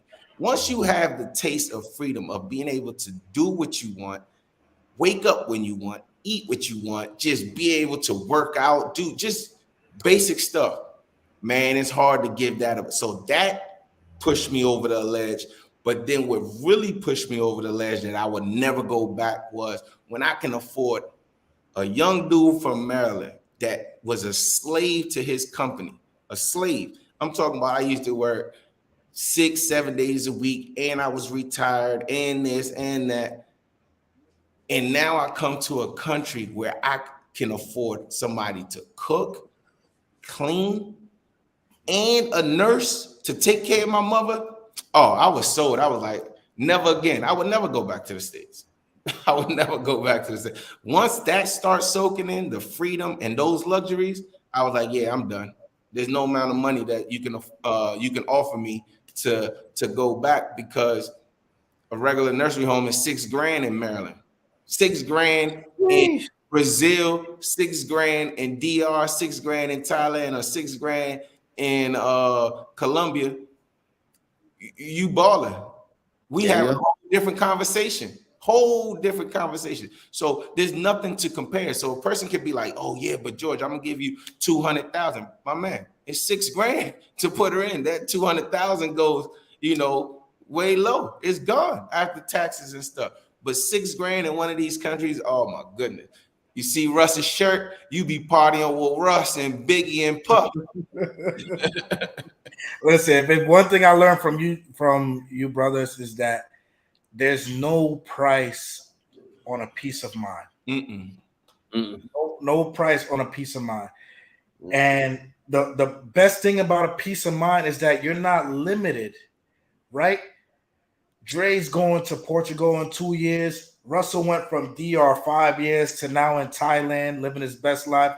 Jorge went from, life is good in Maryland with the cars and the house and the family, but let me give my mom a better life and save at the same time. Y'all heard him before. If you guys missed it, his mom is now off one medication, lost 10 pounds. She has dementia, by the way, able to walk 3 laps around our huge ass complex in Santiago, going to the finest restaurants every weekend, going to Don Julio, Samana, all that stuff. But yet people still fight to be like, oh, why are you taking her so far? Keep her in the States, put her in a nursing home. What nursing home is gonna take her to somewhere? Man. What nursing home is gonna take her to a beach where the water is so clear you could count the hair on your ankles? Man. What nursing home will take her to somewhere like Playa La Ensenada or Samana or Juan Julio? What nursing home, right, is gonna put you in a community, an expat community that Russ created and put a plot? Because let's be honest, YouTube, if it wasn't for Russ, and I feel the Dominican Republic should send him a plaque, because from 2018 to now, the income of Americans and money that the Dominican Republic got is not because of Punta Cana, especially on the North Coast. It's because of Russell. So you guys have all of this experience gems on YouTube. Doesn't matter if you're a family of 4, because Javier did it. Doesn't matter if your parents are old, because Jorge did it. Doesn't matter if you messed up in the States, or if you're single, or if you're young or old, whatever, because Andre did it. You guys would have thought Andre was in his 30s still. No, he's in his 50s. Married to a very beautiful Colombian woman. Successful YouTube channel. She has her own YouTube channel. Look at Rude, 10 years of working remote before remote jobs was even on Indeed. You have all these prime examples of minorities doing their thing outside the U.S. and happy and successful. And gentlemen, I want you guys to share something. This is when we start showing out, because what every one of you guys did wasn't easy, between the voices in your head, the doubt, and the doubts coming from friends and family. So I want you guys to show out a little bit about how great being an expat has been for you. And I'll start first, because I have a lot of naysayers, and I talk to, some friends, some families, even a lot of veterans, like, oh, Chapapa, I got this going on. I got that. I can't do it. Listen up, yeah.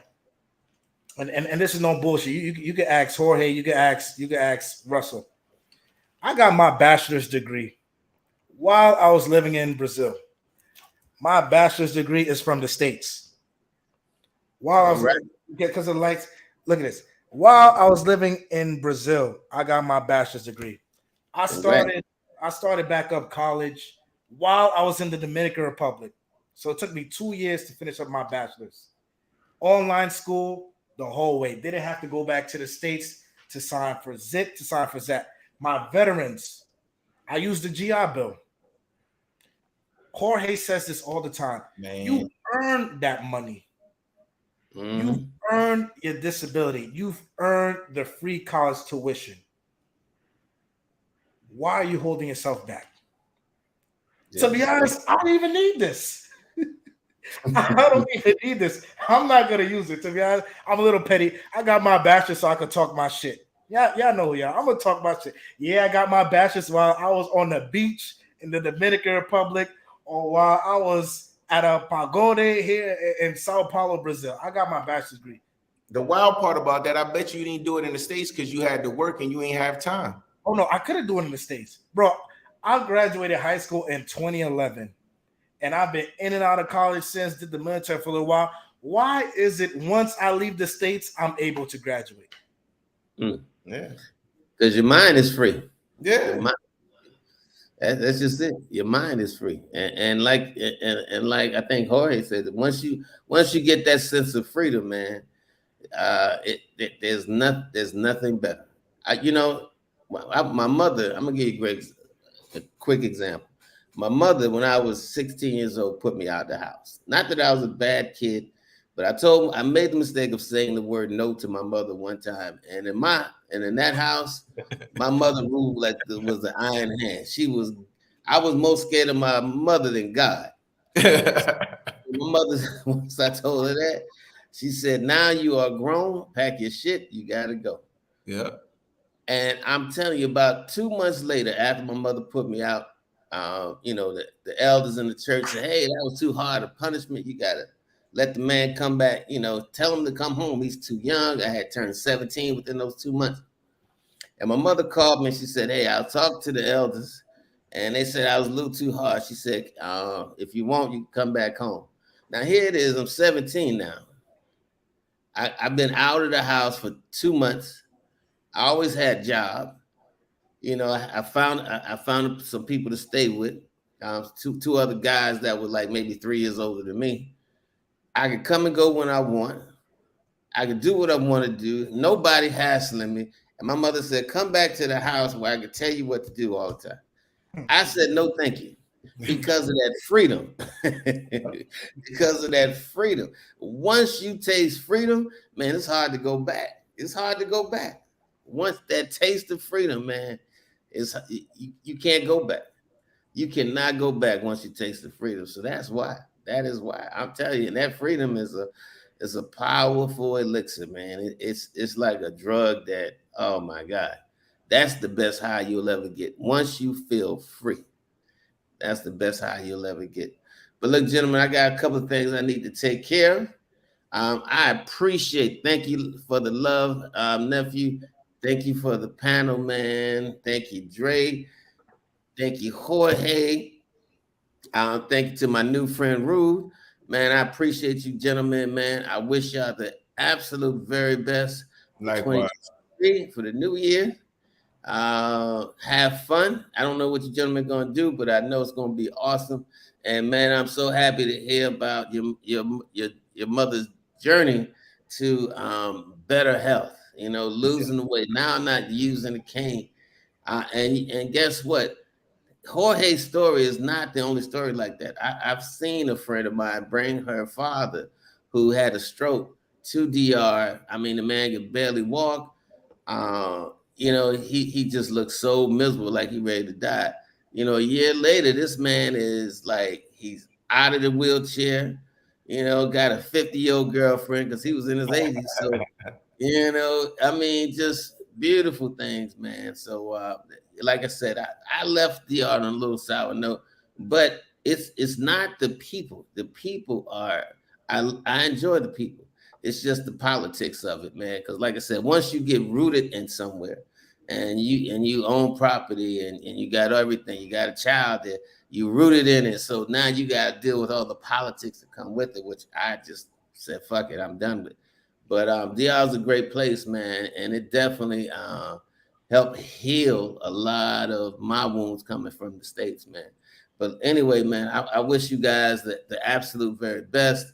Nephew, keep doing your thing. Thank you for allowing me to share your platform this morning among these great gentlemen. Who's ever listening, I hear you, Queen status. What you waiting for, baby? Find that residual, that passive income. For those who don't know what residual passive income is, the coach Andre can tell you, but I'll give you just a quick. That passive income, like I said, I got my card that I'm renting out in DR. I have an Airbnb there. That's passive income. Money you're not working for. Money I sleep and I still make. Or money on my investment, in stock, and I still make. That residual income is when you have a form of income like a pension, a Social Security, your 100% VA benefits. That's that residual income. So work on your passive, work on your residual incomes for 2023 and accomplish your dreams and feel what it feels like to truly be free. Amen. All right, brother. Thank you so much for stopping by on this panel tonight. Meant the world. Absolutely. We definitely got to get you back here soon so we can have a one-on-one about Thailand because so much that we didn't get to cover, but I know it's morning for you over there. Ladies and gentlemen, Tailor-Made Dreams, Uncle Russell. Happy New Year's. Man, that's a good one right there. Like you guys are better. I could tell Rude and especially Dre better with finances than what I'm probably am. And I would say one thing like Queen is saying, the residual and steady income. But I think for myself, what I did was focused on learning how to do more with less. You know what I'm saying? Like actually managing what I have coming in correctly. Because, in the States, we don't manage, not we, I would say me as being in a minority that didn't have the financial literacy that most people have because it's not taught in the school systems and stuff like that. And I know, Dre, you have a whole channel on that. But, man, once my back was against the wall and I started realizing, okay, maybe I don't need this no more. Maybe I don't need all the channels plus the NFL TV and the NBA package. Maybe I don't need that, Lexus LS 460 no more or 5. You know what I mean? Once I start cutting back and managing what I actually had, I understood that, what? I can't afford it. You know what I'm saying? So that was like the biggest stress for me. So yes, focus on making more income. But at first, I think a lot of people might be like myself, and I was just messing up what I already had. If I would have been more focused on not making the income and actually managing what I have coming in properly, I would have been okay. And also making sacrifices like Dre always talk about. What do I need a 5-bedroom house? You know what I'm saying? With a den. Maybe you can have a roommate. Maybe you can do this. That's also a form of residual income that you can have. Like Rudy was saying, he got apartments, his sister stay in them, do this, do that. Man, we have resources that we just don't take full advantage of, which I would say for myself, I wasn't taking full advantage until my back was against the wall. So yes, do your homework, do that type of stuff, but start looking at, do I need this or do I want it? Or can I, branch off a little bit? Can I cut back a little bit in order to save and invest and make that money come in? Mm-hmm. Definitely. Absolutely correct. Absolutely correct. One of the things that I've learned when I first met Andrea and we really got serious and we were in the relationship, I told her one thing about me. I am excellent with making money. I am horrible with money management because I had the mentality of the Joneses. I wasn't trying to keep up with the Joneses. I was the Joneses. That's even worse than trying to keep up with the Joneses. And so as I came here, and one of the freedoms that Russ is talking about is that economic freedom that you begin to have within yourself, you start to realize, I don't need this over here, and I don't need to. I don't. It was amazing how many suits I gave away when I left the States. How many pairs of expensive this and expensive that, and so forth and so forth. And then you come to these other countries, it's not needed. I don't need the gold this and the diamond that, and you're not, because you're not impressing anybody. All you're doing is make yourself a target, if anything. Yep. And so, and no matter what country you can go to Europe and still be a target because you're trying to be too fancy. And so that is another way of saving income. A lot of times people are saying, how do I begin my passive income or my residual income? Start saving or not spending as much as you don't need to spend. It will amaze you how much money that you already are making that you could put a portion of that to the side for your experience in your new country. But you're so accustomed to keeping up with Keisha, Aisha, LaQuanda, and them, and we trying to keep, the guys trying to keep it with Tyrone, Keith, and Chad, that you don't realize that you've been programmed in the United States not to be financially free. There is no such thing in the United States as financial freedom. I'm going to say this again.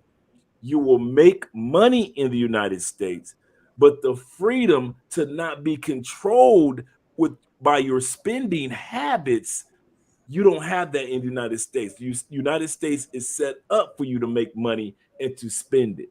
They do not need for you to hold on to the money. And so therefore, once you come to these other countries and you realize that I'm not only free because of I'm not dealing with certain issues all the time, but you're free because you're not dealing with self-inflicted issues as well. And one of mine was financial. Now I realize, I really, even if I went back to the States, and God forbid I ever said something like that again, but I know how to be financially free now. When I went back to the States for 2 days, I was supposed to go for a week, and I couldn't stomach it. And like I always say, the United States is the girl I took to the prom, but she don't look like that no more. And so that's my number one. That's my number one slogan for the United States. She's the girl I took to the prom, but she don't look like that no more. And so when it comes to being the 2 days I was there in that atmosphere, I could tell the stress, the financial stress and lack of freedom. I could just see it on people's faces. The rob Peter to pay Paul, the overpaying for this, the overpaying for that. And then a lot of people don't want to talk about this because our other channel has been talking about this the last 8 months. The systematic oppression of seniors. I was saying there is no way in hell I'll receive my Social Security checks and I'm living in the States. No, you will not. Some people say, well, I only get $850 a month. I say, do you know what you can do with $850 a month in Colombia? The average Colombian only makes $250 a month. Yep. I say, and you got $850, and you send up to the United States struggling on food stamps and $850. You looking for programs to take care of you. The United States is ranked 37 in the world for health in Colombia, as far as hospitals and the medical programs. In Colombia is ranked number 17, and you're in the United States struggling. Yep. There is that system is so. I thought racism, the systematic oppression or walls that are up for racism was bad. The closer you become to being a senior, you'll notice United States throws its older people away. Literally, there is nothing to help you when you get older when you're in the United States. So if like Jorge and like Chapapa says, and I do this with the veteran brothers too, I'd be like, you a veteran? And you still in the States for what? You got everything that you need to get. You help the country stay a country. Check.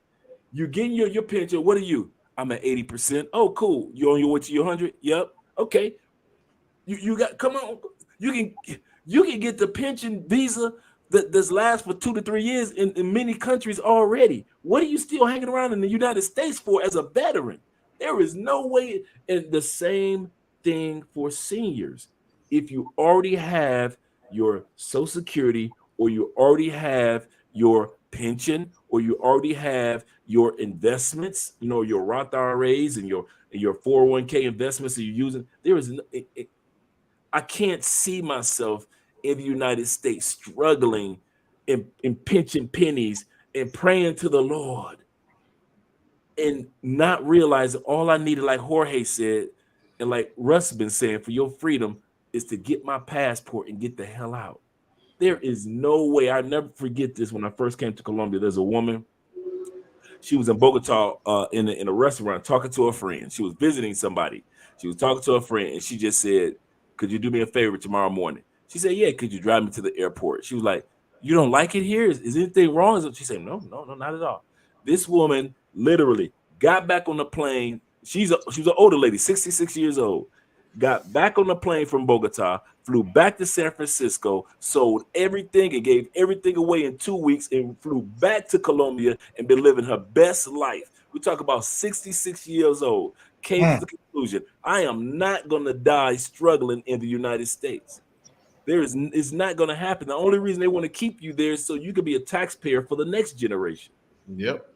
And then the next generation. That's all you're good for in the United States. The United States corporation wants to keep you there for tax-paying purposes. If you think they care about you with the red, white, and blue, and all of us singing Kumbaya and races come together at one on 4th of July and everybody barbecuing at the same time, they could care little about that. That's called propaganda. The same thing that was used in Germany back in the day. The same thing that was used in Europe at certain point in times, in other parts of the world. Propaganda.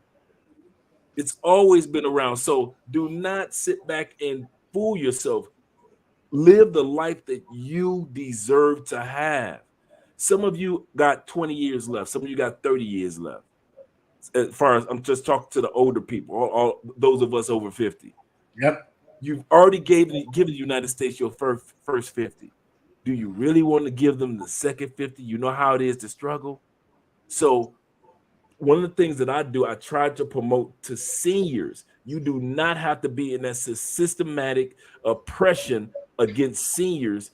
You don't have to deal with that. And I'm meeting so many people that are retired and living outside the United States, even if they just go to Mexico. There are over 1.5 million Americans right now living their best life just in Mexico. Just in Mexico. You can still drive back home and see the grandkids if you need to, and drive right back across the border and live your best life in Mexico. So to sit back and have an excuse for why you aren't moving or why you aren't going, I can't see it. I understand exactly what Russ and what Jorge and all the rest of you brothers are saying. And half of me is happy for me and brothers like you, but I still have a part of me that's still saddened when I see veterans that don't want to take advantage of this opportunity, when I see elders that already have all the money that you're going to get for right now, and you're struggling in the States, and I know that you can make it in these other countries. And my heart still goes out to my fellow Americans in regards to, you don't have to go through this. And every day an American passes on after living a life of struggle. And I don't get, and I'm talking about some people that like Jorge was saying, we're talking about people that were making $200,000 dying in debt, $300,000 dying in college debt, or bank loans, or the mortgage. So we're not just talking about poor people. We're talking about people that actually have built careers, but they are rob Peter to pay Paul because a third of their money is going back to pay for college debts. It will even amaze you how many seniors. A lot of people forget about this part when it comes to systematic oppression of seniors. People think just because you become a senior or you retire at 62, 66, or 67, that your college loan debt just disappears. It doesn't. You have so many seniors, over 25% of seniors in the United States right now are still paying off college debt. There's a 91-year-old woman who had been paying off college debt. Guess what? The interest rate was flipping so much, this woman still owed $100,000 worth of college debt, even at the age of 91, and she had graduated at 23 years old. So these stories exist. These stories exist. And so to stay there paying off college debt at the age of 69, at the age of 73, at the same time struggling, at the same time you're praying to the Lord. I'm getting tired of my people, especially my older brothers and sisters, praying to the Lord for something, but never taking advantage of what he's given to you. Take advantage of what he's given to you. It's like the old story before I shut up. Everybody knows this story.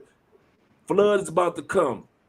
They come with a car. Hey, pastor, come to the church. Pastor, storm about to come. He said, I'll be all right. The Lord gonna take care of me. The flood comes up. The pastor goes up to the roof of the church. They send a boat out. Pastor, get in the boat. He said, it's all right. The Lord gonna take care of me. He climbed to the top of the steeple because the flood is getting so high. They send a helicopter to get to the pastor.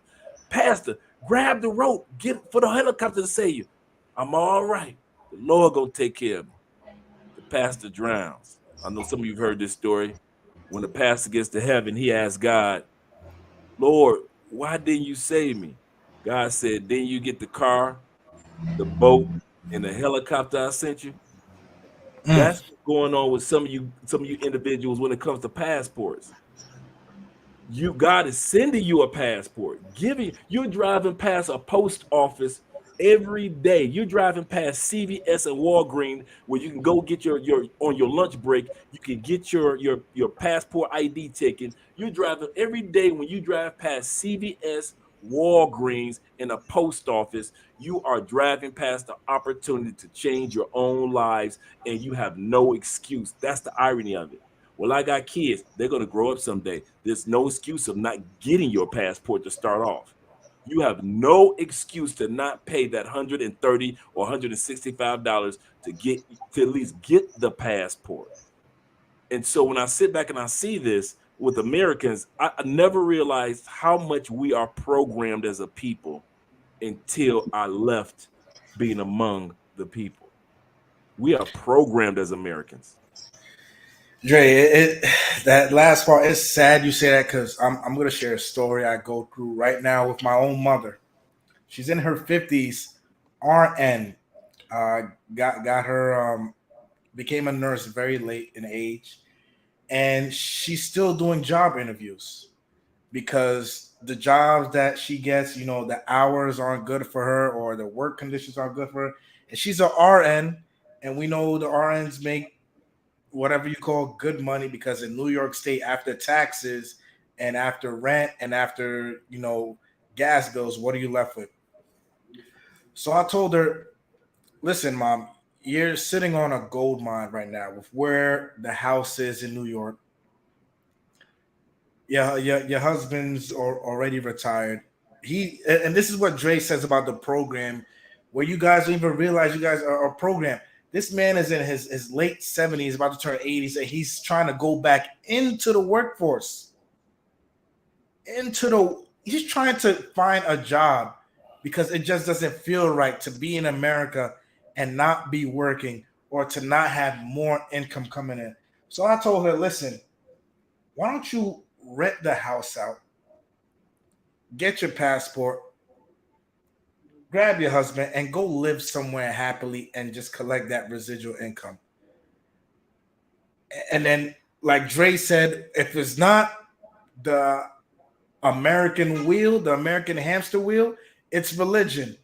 Oh, God didn't bring me to the U.S. for this, or oh, you want me to be free like you, and I just can't have to work. I got to keep working because I have things to do. What do you have to do in your 50s as an RN? Right? And like Dre said, a lot of you guys have given your better years, your strongest years to the workforce, to the States. And now when God has sent this opportunity, this miracle, a way out, not one, not two, but 3 times, set the car, the boat, the helicopter, you still don't want to take it. You still prefer to run on the hamster wheel as opposed to sitting on the recliner. But then get mad and fault other people who said like, man, let me get off the hamster wheel. You get mad at the Jorge's. You're like, you know what? I'm going to take my mom and myself off the hamster wheel we like the recliner better. You get mad at the Russells, like, you know what? I like this recliner over here in the Caribbean, and I like this recliner over here in Asia. You get mad at the rules, like, you know what? I'm gonna take my laptop and go sit this recliner. You get mad at Dre, who said, listen, I need 2 recliners, one for me, one for my wife, and we have this YouTube channel, over 100K subscribers, helping people out. But you get mad at us because we decided to, and I always say this, we decided to not work hard, but work smart. And it ain't no secret. This is on YouTube. This is on a public platform. It ain't no secret from my friends. Ain't no secret from my families. I talk to my brother EJ all the time, and I'm like, yo, bro, we ain't gonna pack the family up and move. And you know, we laugh about it, but I'm serious. You know, to my mom, to my grandma, you know, who's on Social Security, because he was at a point where even I tried to get her to move out to the Dominican Republic. But everybody just stays so rooted because people feel if you're not in America, or if you, I don't know, you have to stay there physically to take advantage. But basically, if you're not there, you're failing at life.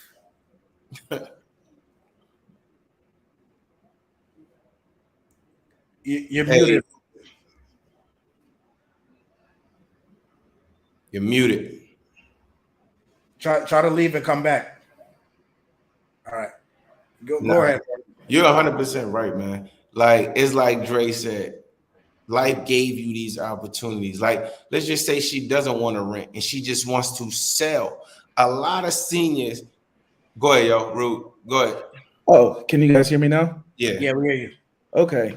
Yeah, I just wanted to say there's a few things too that I wanted to say about living in the States. It's not that life in America, and don't get me wrong, there's definitely, it's harder. The life, I tell Brazilians this all the time, is like, America's not a fucking game. Like, you go over there, like I know people who have penthouses here who left for America and they work at a McDonald's making $15 an hour. You know what I mean? So the American dream is real, but if you're not willing to put blood, sweat, and tears and all that stuff into it and struggle, and there's never a guarantee of success. There's never a guarantee of success. But one of the things that I wanted to point out to people in terms of, like, you know, you're not settling for less when you leave, when you go outside of the country. If anything, you're finding a way around the systems. It's almost like there's a big ass wall and you found a tunnel underground to be able to enter that paradise, to be able to enter that opportunity. And I'll share my screen here real quick, and I'll show you a quick example. So this is Charles Schwab, right? In order for you to get access to Charles Schwab's investment management services, right? To just get access to their intelligent portfolios where you have AI managing your accounts, the minimum deposit is $5,000. All right. Now, to get intelligent portfolio premium, where there's even more services and other types of things that can be done for you, the minimum deposit is $25,000. Now, when you get into the wealth advisory, we're talking about $500,000, $1 million. That's for you to have professional money managers at work, moving your money around, keeping track of opportunities, letting you know those types of things. This is the stuff that the top end of America has access to and is totally available to them at any moment in time. And you can see these are all the different minimums for all of these different types of services that are available. The reason why I'm bringing this up, here's another example. For Chase, in order for you to be a special customer at Chase Bank, to be a private client where they actually give you personalized treatment, where you have the number of your banker and you can call them and ask for certain things, they're asking for $150,000 average beginning day balance for every month that you have the account in order for you to qualify. Otherwise, you have to pay a monthly fee, right? Now, this is an investment bank in Brazil. Same services, same quality, same level. And in fact, with these banks, you can actually directly invest in crypto. So they're actually ahead of the game with a lot of these things, and they pay higher interest rates than banks in the US because the Brazilians were already putting up interest rates. The minimum is 50,000 reais for the base level service. 50,000 reais is 10,000 US dollars. The on-demand service, where you actually have a team for on-demand advice for anything that you might need, and be able to talk with them on the phone and that kind of stuff. 100,000 or 50,000 reais, 10,000 to 100,000. So that's $10,000 to $20,000. Now, if you want to take it to the next level, all you need is more than $20,000, and now you have the exact same services being offered to a millionaire at Charles Schwab Bank. And you still have access to the US market. You can also have multi-currency accounts. You can have access to all of these other things. So there are services and opportunities and things that are only available to the most elite in America, to the most cash flush. Whereas if you step outside of the country and you ask questions, you know what to look for and that kind of thing, these opportunities become available for you. And the thing with these banks too is that they're not just going to, because in the US, you deposit $150,000, all you're getting is a checking account with a telephone call. You deposit $1 million here, you're just getting a wealth advisor that's available and that kind of stuff.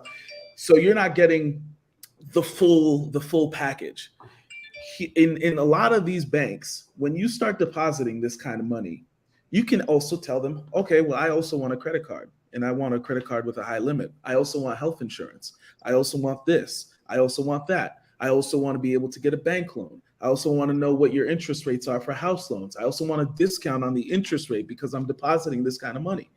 So there are certain things, and you can do this in the US, but you need to be showing up with like 10 million before you can start negotiating with the bank and saying, this is what I want. I want this. I want that. I want this. Whereas here, they're telling you what you need to put in, what you need to start with, and the range is so much lower because the average income for a Brazilian is, if you're already making 50,000 reais, which is just $10,000 a year, you're making a lot by comparison. A year. You know what I'm saying? So you get to 20,000, now they're like, okay, well, this person's obviously got some serious economic activity going on compared to all of his peers in their age range. Now, when you start talking about 100,000, which is just 20,000, if you just save $20,000 and deposit this, you can now, not only you're going to get all kinds of extra services and that kind of stuff, they got credit score monitoring, they got all kinds of things that they will do for you personally. And then, of course, not to mention all of the other added benefits of, when they give you a credit card, those credit cards come with travel privileges and all of these other things. And then another thing that a lot of people, and I'm speaking specifically for Brazil because that's the market I know the best, but Petrobras, which is a Brazilian oil company, right? This stock is in US dollars, it's $5. But here's the thing about Petrobras that makes it very interesting, right? And this only works if you're actually in Brazil. The annual dividend yield for Petrobras over the last few years has been 70% of the actual stock price that you're paying. Meaning you get every quarter you get 4.3 reais, which is about $1. But what that means is that the amount of talking about passive income and that kind of thing, this company, all it does is suck oil out of the ground. You know what I'm saying? Like the dividend yields on something like this is consistent. And Brazil also has they don't tax dividend income. Same thing with Vale. This is another Brazilian mining company. The dividend yield here is 6.13%, but still there's all kinds of things, all kinds of investments, all kinds of, and that not there's things like land that you can invest in. There's you can even things like mahogany, for example. Brazilian mahogany is protected by like environmental regulations because it's, they were producing a lot of it. So what happened is they took this other mahogany variation from Africa and they started planting it in Brazil, and now they have these plantations that you can invest in where you invest 20,000, and at the end of it, it's a 17, 15-year investment. But at the end of it, you have a whole farm, you own the land, You have a farm full of trees. You chop those trees down, and you're able to sell that lumber at the on the market.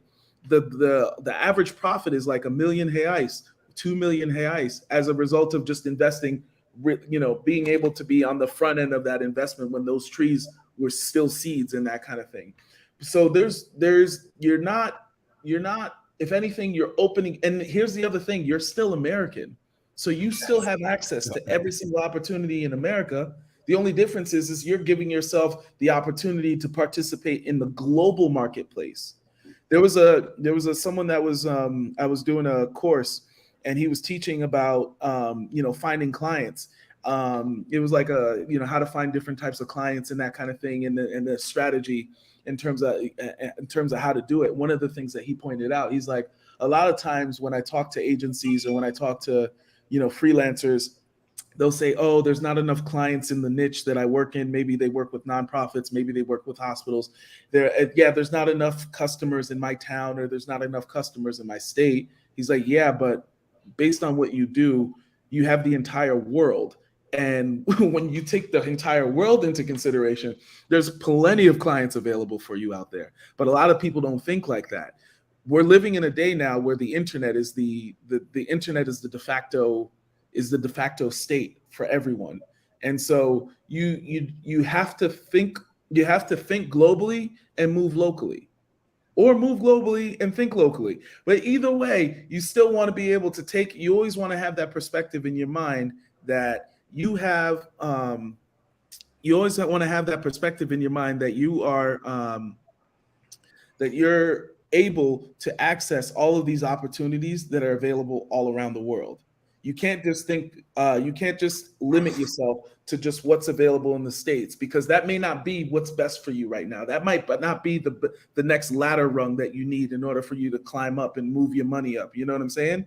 So by giving yourself access to all of these opportunities all around the world, you're giving yourself an opportunity to say, hey, I don't just have these options available to me. I have other options as well. And it makes it a lot easier for you to be able to see, because there's certain investments that you have access to outside of the country that are pretty safe in terms of maybe their agriculture or maybe whatever it might be. And you're getting a steady return on your money. But because you weren't outside of the country, you don't know about it. You don't hear about it. You know what I mean? The only people those that it's available to are the elite here in Brazil that that already know about these things and continue to use these instruments in order for them to make money. And I don't know if y'all know this, but like Brazil has one of the largest wealth gaps. I think South Africa is the only other country.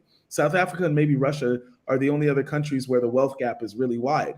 It's like the rich here really know how to make money. They really know how to live that lifestyle. It's not even a joke. You know what I'm saying? Like there's a guy up the street and he has a garage with at least 25 Ferraris. No exaggeration. All kinds.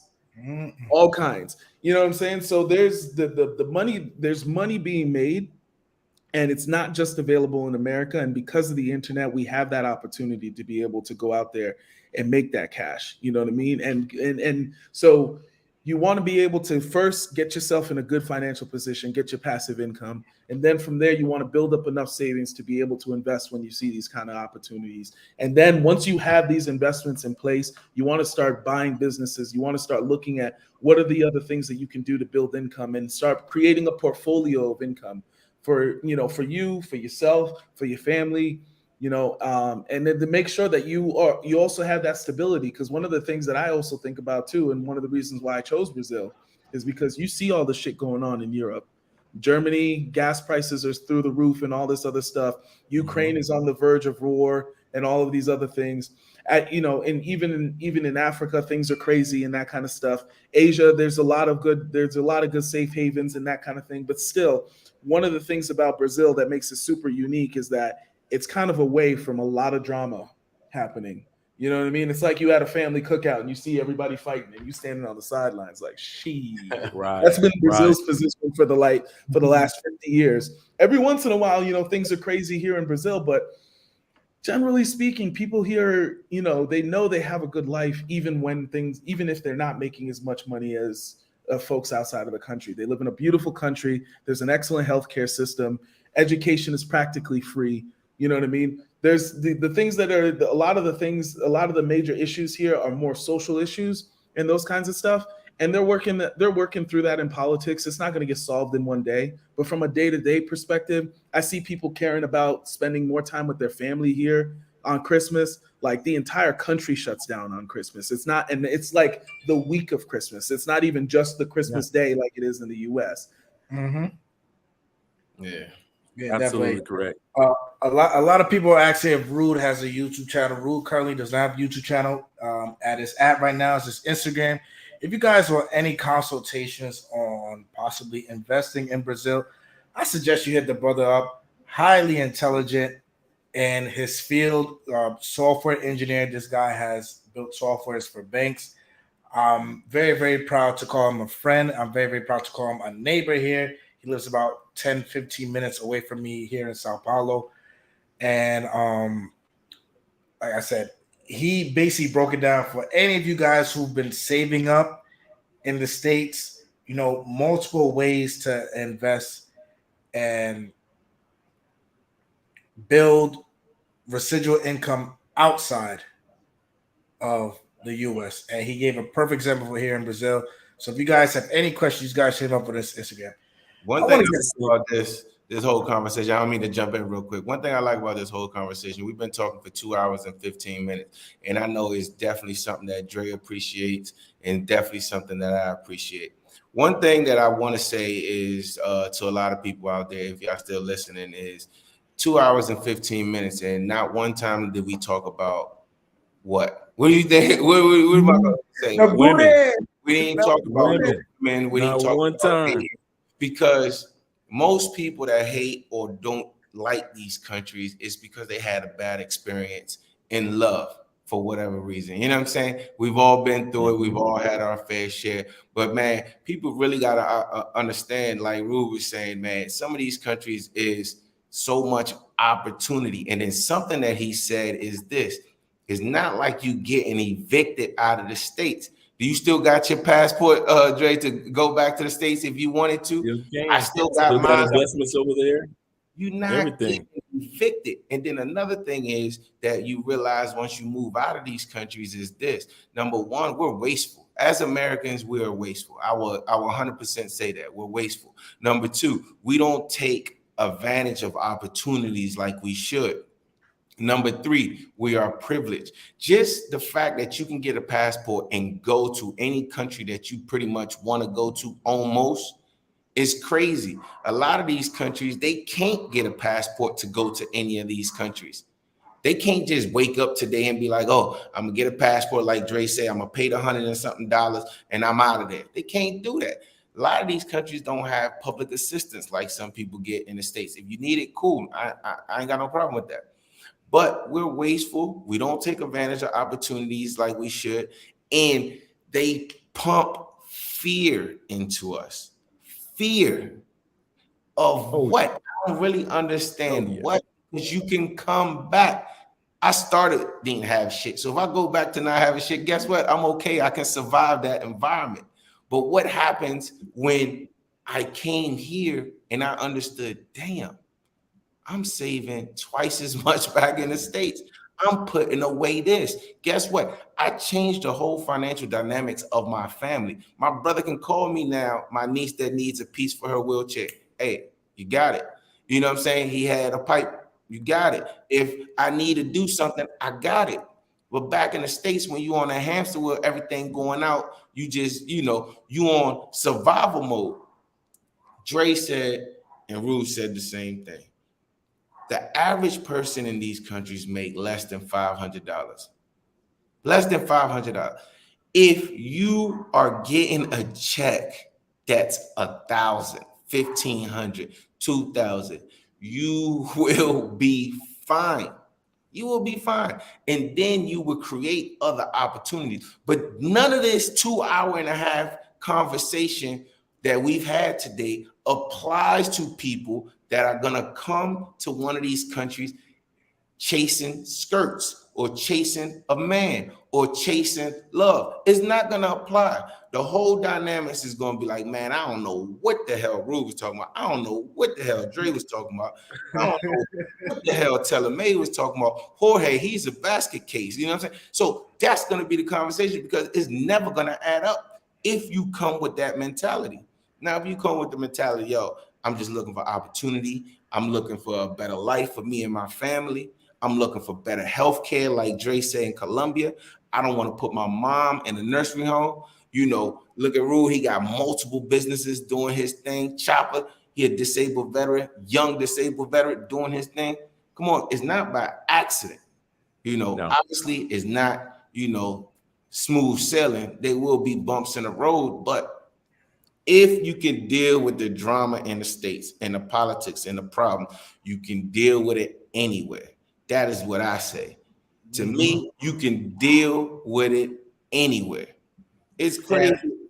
It's before you go, Dre, I want to bring something to everyone's attention, especially what Jorge just said. And shout out to JM, you know, for commenting. I know I got a lot of new viewers tonight. First off, thank you and welcome to the channel. Hope you guys like the video on your way in, on your way out. Shout out to JM. Subscribe to everybody else's channels. And whoever is here watching this video now, and if you're watching after, sorry we missed you. Hope you learned something. But I need you guys to bless all of these host cash apps right now. And Rule, drop your cash so I can add you onto the banner. But I need you guys to bless everybody's cash app for the holidays. Number one, and number two, for these gems as expats. Listen, I don't care if y'all send $2, $5, $10, a smiley face with 50 cents. Bless all these cash apps, please. Please, that's all I ask for. And we're actually with our cash app donations for the next month. We're actually donating to the Children's Cancer Foundation here in Cali, Colombia.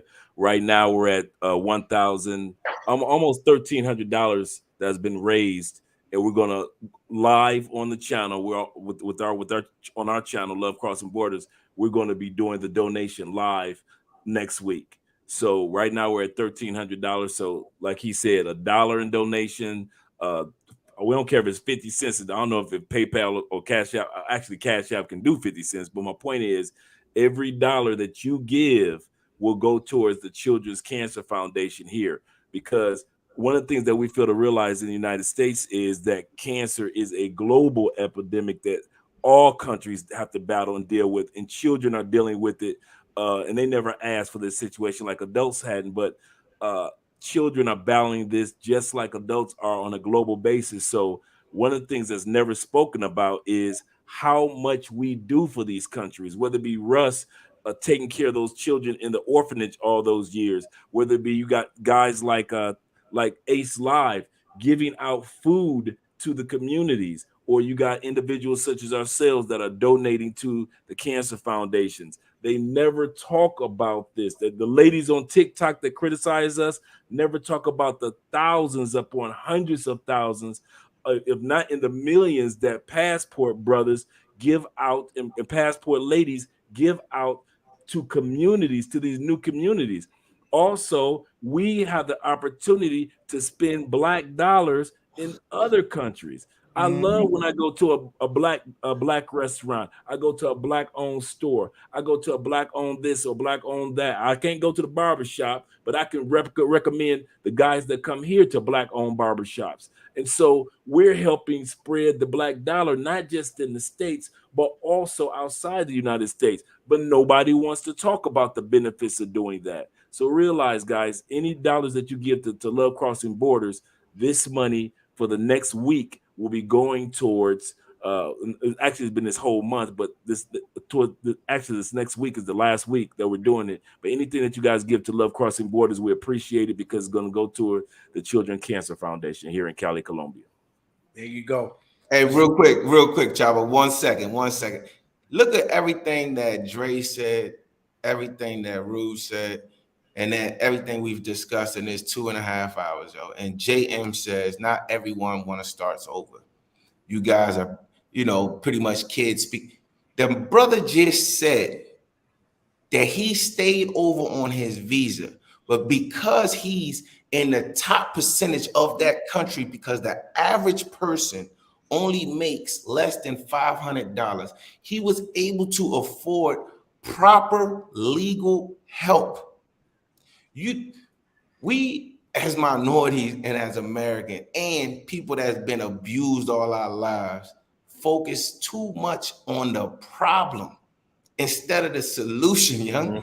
Like the brother just said, he didn't know that process, but since he lives in a country where his money puts him on a different level, he excelled in that situation. But most people, not most people, I take that back and I apologize. A lot of people that travel that speak like that, they deal with what Dre says a lot of time, bottom feeders that don't know nothing. If you go to a country and you always hear this on the internet or as a meme or whatever. I want to be the dumbest person in the room at all times. This brother Dre just talked about health benefits, how his money excelled. Rude, he said so much about investing in crypto and land and all that stuff. The day I hit Brazil, I'm gonna go to Chopper's house and I'm gonna buy that brother lunch. We gonna sit down. But most people want to talk about women, this, where to hang out, where to do this. Come on, yo. Yes, you at a disadvantage because you don't know the language. But I promise you, if you speak and interact with high-level people, they know your language. How do you think? Now, if you're speaking to the swampland, like I call it, in those red light districts, of course, no, they don't know your language. They don't know. All they know is one thing: how to get the bread up out of you, how to get the money up out of you. But when you talking to professional people, when you talking to Dre's wife, who's an accountant and do stuff like that, she speaks English. I guarantee most of her friends speak English. Yeah. Yeah. When you go to my lawyer's office, everybody in my lawyer's office in DR speaks English. Every single, when you go to my vet center here in Santiago, everybody speaks English. Yes, sir. Yes, they now, do. when you talking to the bottom of the barrel people, hey, what do you expect? What do you expect? But when, like everybody said, since you moved and you took advantage of your passport and you moved to one of these countries and you automatically shot up to the top class because of your financial situation, now you should deal and carry yourself as so. Professionals, doctors, lawyers, accountants, people that can help you out, they're gonna speak English. So no, you're not gonna be like a child trying to figure your way out in the countries. No, you're not. Now, if you hang with people, yeah, they're going to try to gringo you. They're going to try to do this. They're going to try to do that. And we've all been through it. But I've yet to be had that type of issue when I'm dealing in different kind of environments. That's just my 2 cents. And before you go, Jay, because I need you to take off the Clark Kents and go Superman more real quick. I kid you not. I've been looking at that comment. I froze that comment 20 minutes ago. So when you pulled it up, I got a line of notes that I already had lined up. I know. I'm against you, but JM, first off, I gotta say thanks. Thank you for. I'm not gonna call you the voice of reason for people who are doubting themselves of the move, but for some people who have doubts, and quoted, start over. First of all, you're not starting over. No. You're leaving with money. But JM, because you were brave enough to post your comment and go against the grain of this panel of successful Black expats, you have been acknowledged by Chapapa. Now, your comment on the language, to be honest, it's sad. Jorge, usted habla español? Yeah. Andre, usted habla español? Sí.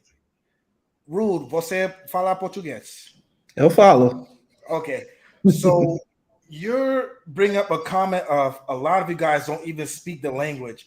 The guys you talk of are the guys Jorge just mentioned who hop on a plane, get in a tag, and say, "Yo, Holmes to the red light district," or the same guys who would get on Tinder, right, and put on passport mode on Tinder, and y'all talk with a chick, and then 2 days later, y'all furnishing an apartment for someone, or y'all paying their rent, or y'all financing a car. Oh my right? God. GM, talk to those guys because those guys don't speak the language. They don't speak the language by tongue, and they don't speak the language by common sense, right? We are not kids in these countries. Andre's not a kid in Colombia. Or the States. Andre and his wife both have successful YouTube channels. Jorge is not a kid in Santiago, Dominican Republic. Jorge has this thing going on in the States and is a retired vet. And his mom is living a better life than probably majority of the people who come on YouTube and watch, no offense, are living. Wish they could live. Real quick, you know, I literally just read this comment. I wasn't paying much attention to it. I just read it now. But every mentor that I have that has far significant, way more success than me has my mentor, he has 3 assistants. I have 1. He has multiple lawyers. He has the same lawyer as the Queen of England. You know, he only works with the top 4 accounting firms in the world. And if you don't know what those are KPMG, E&Y, those are PwC, and that's what's the other one? Ernst & Young. So those are the 4 top accounting firms globally. And guess what? They got an office in any country that matters. So as far as I'm concerned, when it comes to needing help for everything, I want those people representing me. I don't need to show up. You know what I'm saying? If I'm gonna go somewhere and deal with the federal police, if I'm gonna go somewhere and have a business meeting, I want my lawyer there representing me. I don't need to know the law. They do. That's what I pay them for.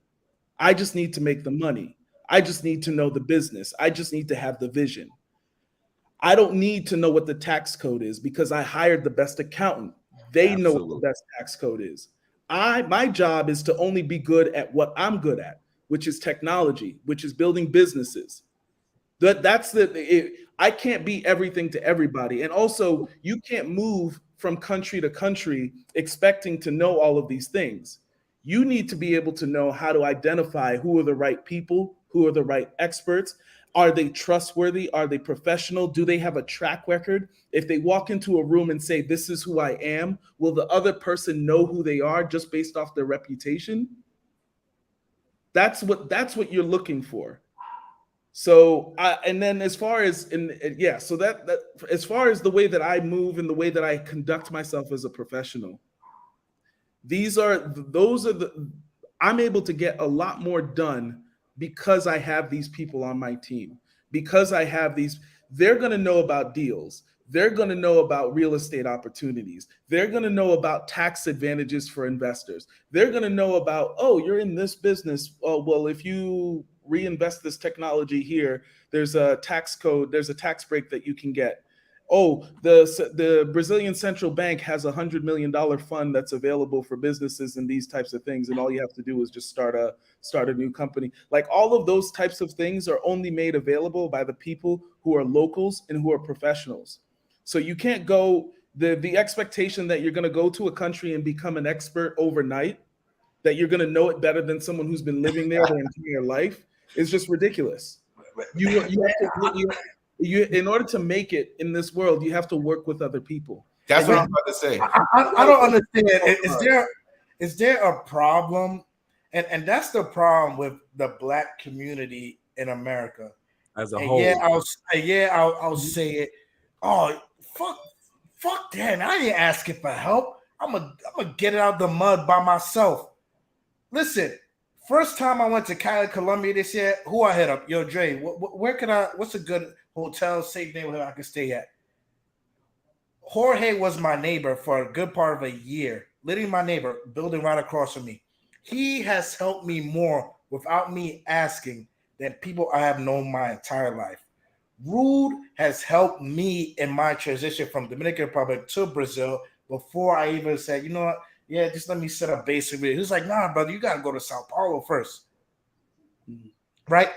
EJ, shout out to my brother EJ Creative, helps me all the time. Like, yo, I get text messages from school because I don't have an American landline. Or yo, call VA from me, call this, that. This is the problem why people can't advance because of people like you, because of representatives like you. I'm going to give you the representative tag. The representative tag that it's wrong to ask for help. Yeah, that's one thing that I was about to say too. That comment is exactly what I was saying as far as privilege, as far as the American mentality. Because Rude said it, I've seen it, I know Chopper seen it, I know you've seen it, Dre. He said it in this live. You know how many lawyers in these countries, Hispanic countries, moved to the US not knowing English or not being top professional. My cousin was an engineer, moved to the States not knowing and take a low-level job and figure it out, and he's okay, right? But as an American, we so comfortable in our BS because you're not even most people are not even a doctor, a lawyer, an engineer in the States that participate in a lot of that foolishness, right? So it's low level, not to talk bad about nobody because we all start from where we start, but low level mentality, like, yo, you got peoples in India, you got people here in DR, people in Cuba, people in Germany, people in Colombia that are, you talking about starting over, them jokers are starting over and still excel in the US after taking a low-level job. Some of them got to take, housekeeping jobs, some valet jobs, restaurant jobs, when they was doctors and lawyers established in their country. And guess what? After about 10 years, 15 years, they're doctors and lawyers in the States and their whole family booming. But us entitled Americans, not for nothing, not all, we say something like this: oh, you're practically a child having to start over. Come on, yo. We stronger than that, yo. If you can make it in Baltimore, if you can make it in the Bronx, if you can make it in the hoods of Florida, Dade County, you can make it anywhere. You can make it, dog.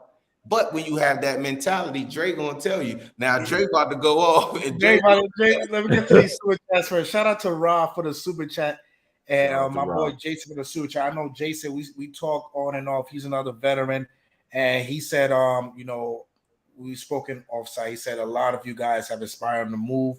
He's just waiting to jump off the wheel, that legal court wheel that the state put so many single fathers in, and then he's out himself, So shout out to everybody who watched this video, like EJ Creative, who just came on here, watched, and decided to formulate a plan.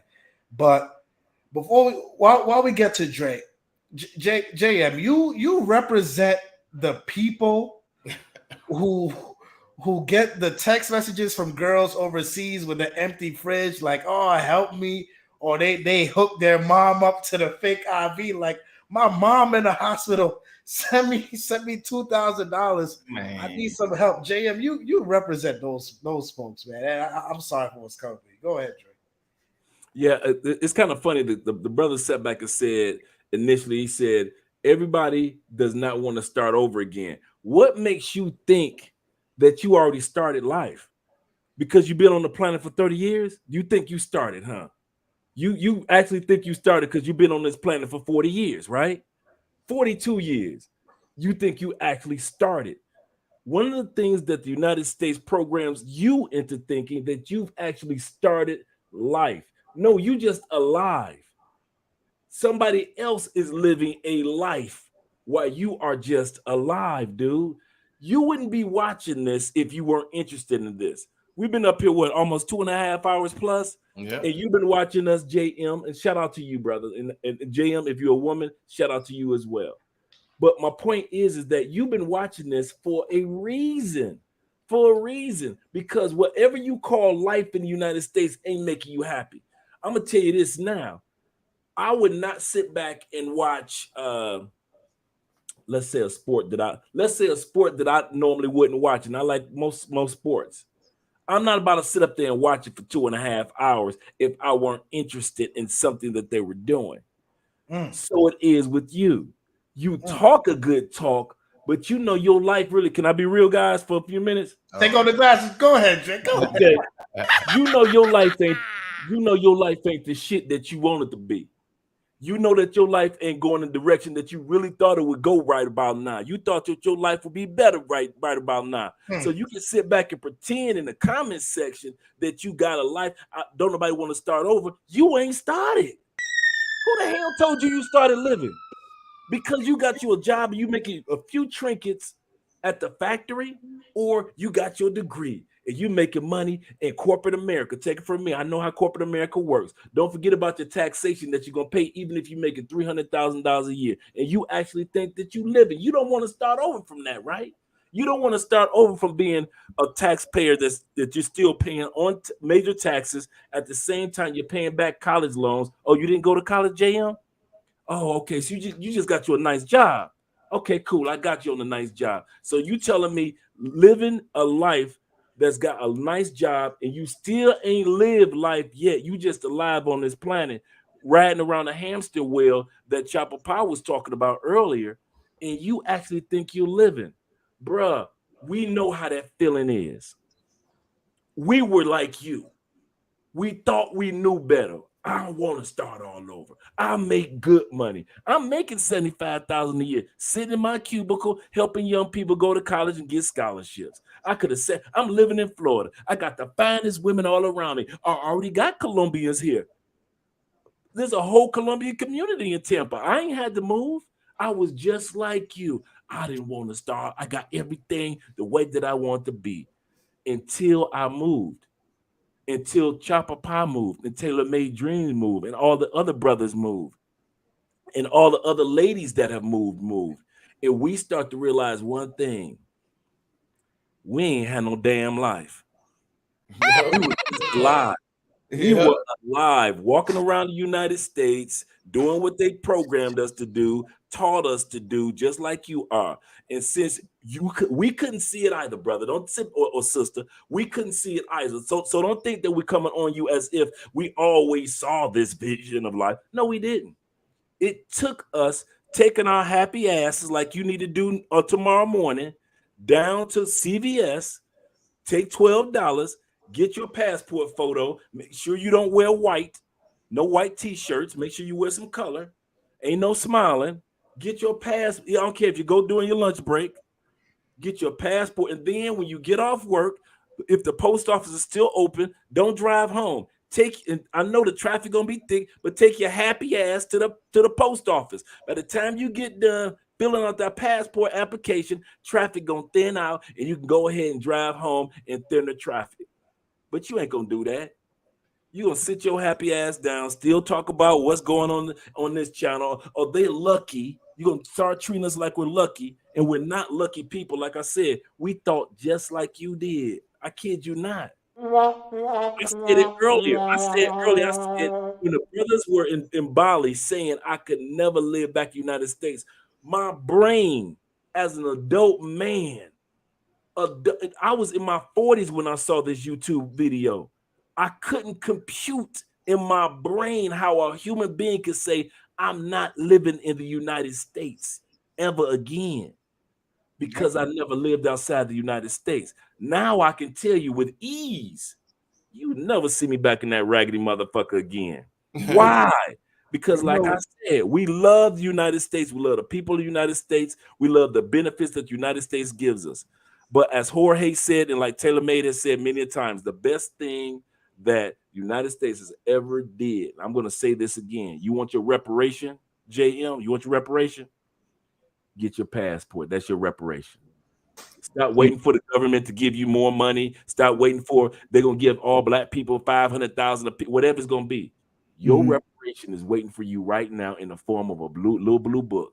That's going to give you the freedom that you deserve, the opportunities, like the one brother just said, that you deserve. All these doors are going to open up for you with that little blue book. So before you start making comments and anybody else, we are letting you guys know we're talking from the perspective of whatever thought that you're having about traveling or relocating, we can relate to you. We understand what you are going through, the questions that you have, the fears that you have, the worries, the I don't know if it's going to work. What about this? We all have had those thoughts. That's why we talk the way that we do to you guys. Not that we're better than, but that we can relate to everything that you're thinking about while you're watching this live stream.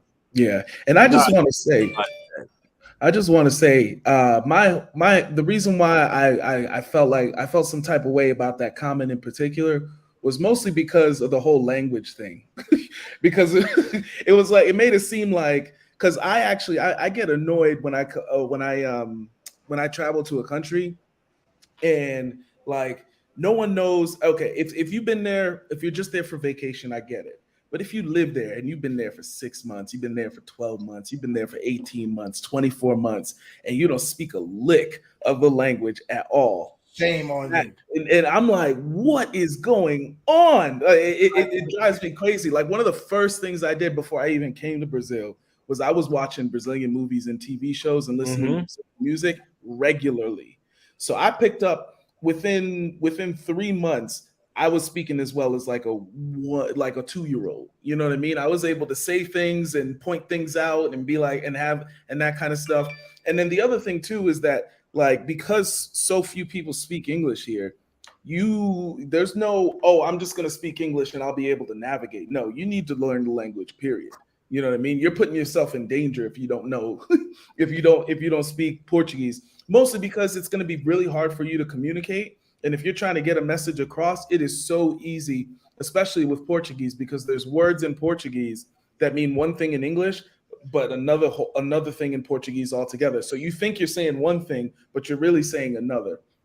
At the end of the day, you know, this is all about community. We want to help whoever we can. You know what I mean? Like there's plenty of room here. And one thing that doesn't get talked about a lot, and I don't know if a lot of people know this, but Black people in America are the richest Black people on earth, period. And then amongst all of the people on earth, we're actually some of the richest as well. It just so happens that we live in America where the other pieces of the population tend to be far richer, which says a lot more about American prosperity than it does about Black people. So I know that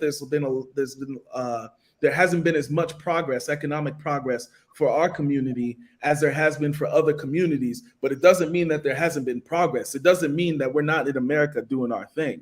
You know what I'm saying? And when you realize that we are the richest Black people on earth by far, when you go to these other countries, you start to realize that as well. It's like, that's the reason why our lifestyles, it's because we already have these skills that we don't know that we have, because in America, it don't mean shit. But everywhere else, it's like, oh yeah, we definitely need that. We definitely need, you know what I mean? There's not enough people that's doing that here. You know what I'm saying? Because a lot of times, some of the local populations have a lot more struggles, a lot more things that they have to go through, especially the ones that aren't at the top end of society, the top end of the economic thing, where they can speak multiple languages and they took vocational school, or their family has a business locally so they can derive income and learn a new skill and all of these other things. They have to go through whatever challenges that they're facing within their own system. So there is a tremendous opportunity. And you're not leaving the country, you're not starting over, you have an edge. You have an edge. And even just the fact that you speak English is a fucking edge. Yes, you get a job. Billionaires here in Brazil, all he does, he has one of the billionaires here in dollars, not Brazilian money, in dollars, billionaire. He just has a string of English schools. And there's still only about 3% of the population that can speak fluent English in Brazil. Just to give you an idea of the kind of opportunities that are here in the country, like 3 to 5% speak English, and a guy is already a billionaire for helping aid that 3 to 5% learn how to speak English. And I know it wasn't 100% of them; it may not even have been half. He might have been lucky if it was 25% of that population. You know what I'm saying? So there's you want to take a personal inventory. Look at the skills you got. Look at what you know. Look at the things that you're interested in, and think about what you want your life to be. And then don't be afraid of taking that leap. You will never ever lose on an investment that you make in yourself. And that includes learning a new language. That includes traveling and having a new experience. That includes, trying to start a business, or that includes even just going out of the country and saying, I'm not going back until I have a remote job, because that's how I did it.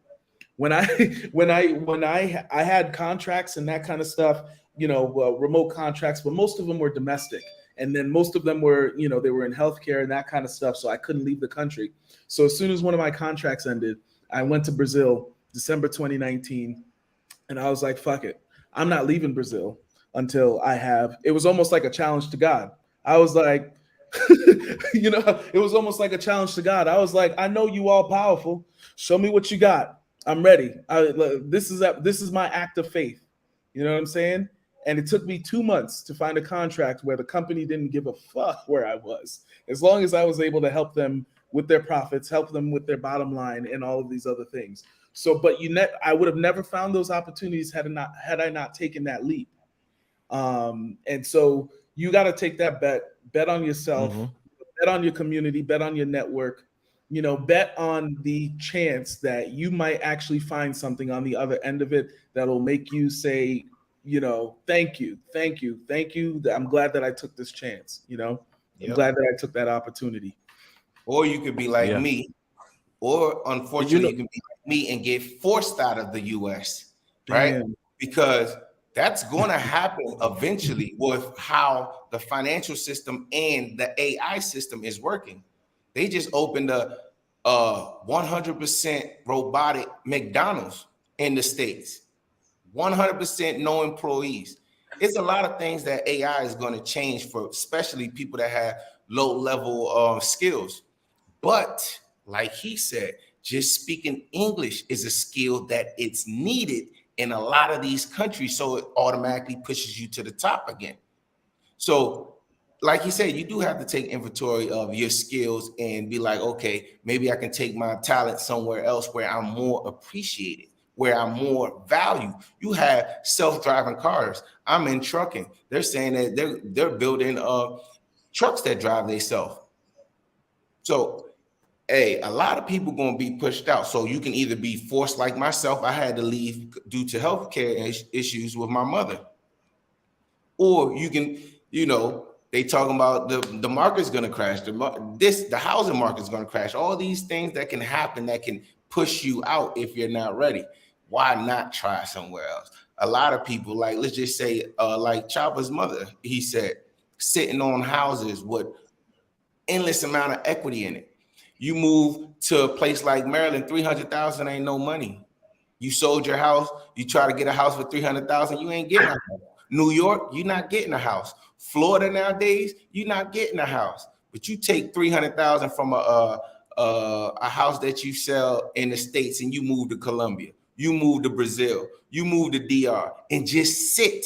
Don't try to be Robert Kiyosaki. Don't try to be, like, if you're not as knowledgeable as Rude in something, don't do it. Do the homework, do the groundwork.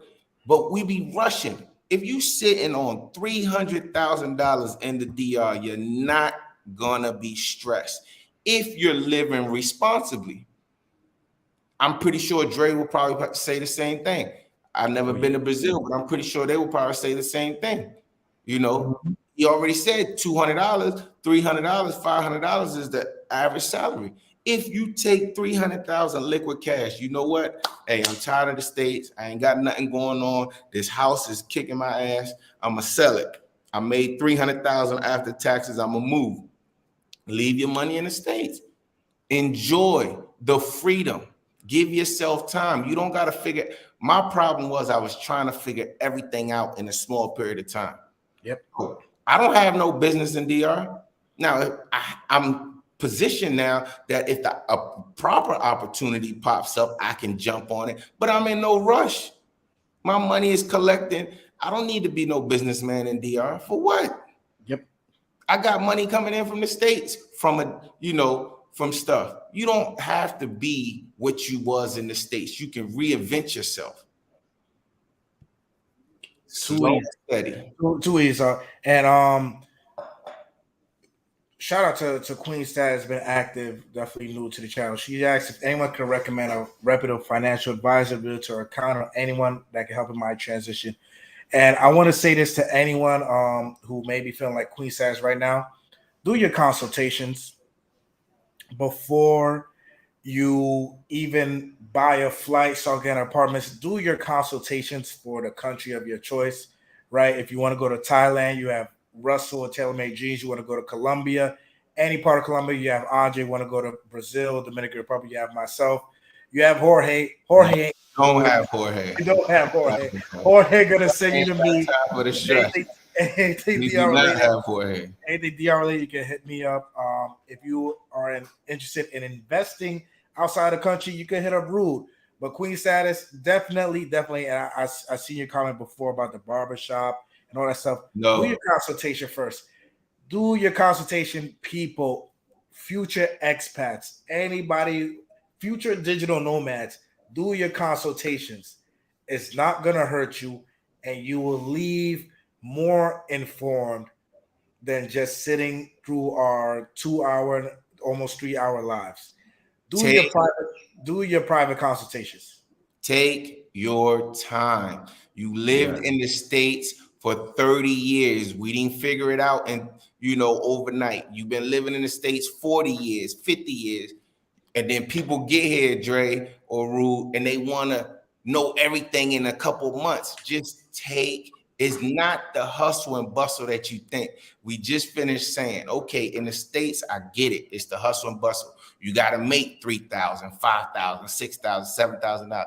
Yo, if you got a little nest egg, it ain't going to run out overnight. No. If you living responsibly.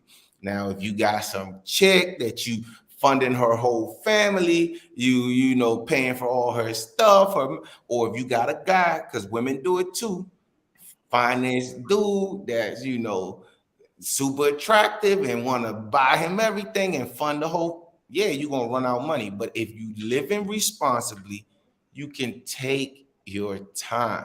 I know people here in DR, they don't have no. This one guy said the best thing that I've ever heard. He said, George, it's way easier to transfer dollars into pesos than pesos into dollars. As soon as he said that, I was like, the chances of me owning a business here for right now, it have to make a lot of sense. And you got to understand, just because you're a realtor in the States, real estate ain't the same here. So you got to give yourself time to learn the ins and outs. It ain't no rush. It ain't no rush. Take your time is the last thing I would say. That's a combination of what you and Chapapa was saying in regards to if it were me, Queen, and I kid you not, in all sincerity, you left off a person off of your group of what you were looking for. You said, can any one of you gentlemen recommend A, financial advisor, B, realtor, accountant 3? You left off the first one that you need to have. Going back to Jorge and going back to that helps you be patient is what Chapapa said. The first thing on that list should have been a consultation for when you're going into that country. You are trying to you're trying to put the cart before the horse. In other words, what country are you talking about of realtor? What location are you talking? What city of that country are you talking about when you're talking about an accountant? All of this will be exposed or give you a little bit of hindsight of what you may want to do patiently when you have a consultant or do a consultation first, whether it be with me in Colombia, whether it be where Ru or with Chapapa. These individuals, that's the first step. Like Ru said, I got my mentors before he started talking about accountants and this and that and that. People that can help him maneuver through what people or group of people or what areas he need to be in. But Queen, it's noble for what you're looking for, but a consultant will help direct you in regards to, first of all, where do I want to do all this? What city, what country do I want to do all this in? To sit back and say, okay, here's a consultant for Brazil, and you decide not to live in Brazil, or here's a consultant for Colombia or for Thailand or for parts of Europe, and you decide that, you know what, I don't want to live in those cities. Now you put money down on consultation fees. I mean, not consultation fees, but in regards to a retainer with that accountant or retainer with that attorney in a country that you don't want to live in. A consultant would have given you the insight to let you know, do I want to live in that city? When we do consultations here, and I'm not trying to hype up our end of consultations, but I'm just letting you know how important this is. And that's why I'm doing it for when we go to Europe. It's so important because a consultant will ask you questions that you haven't even thought about yet. A consultant will sit back and say, okay, is Medellin best for this person? Are you a big city person or you a small city person? Are you a person that you want to be in a tourist area of Rio, or is Sao Paulo more your speed, or other areas like the brother just said, there are 27 states in Brazil. So, which I just learned today. And so, or even parts of DR, at the end of the day, you need to have a consultant that will ask you questions that, because you don't know what questions to ask yourself when it comes to living in these other countries. So and I'm glad that you made that statement, Queen, so other individuals in the chat can hear this. Get you somebody that already lives there. I'm gonna tell you what I did. Kid you not. I didn't know this young brother for nothing. He had a little short hat top fade, and he had a YouTube channel with only 200 subscribers. And I said, bruh, I need guidance. I need some direction. I'm coming to Medellin for the first time, and I don't know nowhere to go. I hit this brother up in his comment section, and I said, Ace, I need counsel from you. Bruh, you coming down? I got you. And Ace Live showed me all around Medellin, the parts to go to, the parts not to go to. This was my first experience with Colombia, other than YouTube. Did I go and get a real estate attorney? No. Did I get a tour guide? Nope. Did I get a accountant, or did I get any of those things first? No. What did I need first? Guidance. That was the first thing I needed, was to how to maneuver through this new location that I was going through. And that's what Ace Live did for me. If I was going to DR, it'd have probably been Russ, Tailor Made Dreams. But my point in doing that is, even back then when Ace was only at 200 subscribers and I didn't know anything about how to use my little blue book in South America, I knew one thing: I needed counseling. And that's what I did. You see my lights going out. We've been talking a long time. And so I needed counseling. So definitely you want to reach out to somebody in whatever country you desire. You can find even if it's not us, you can find consultants or get some consultation from somebody on YouTube, on Instagram, on Facebook. There's also so many groups that you could join that are already there in the cities that you desire to go to, and ask them questions and find somebody that could be your consultant, because I promise you, they will ask you questions that you don't know to ask yourself. Yep. So definitely. And I want to take this time because, I've kept the panel on for 3 hours. I know guys are tired.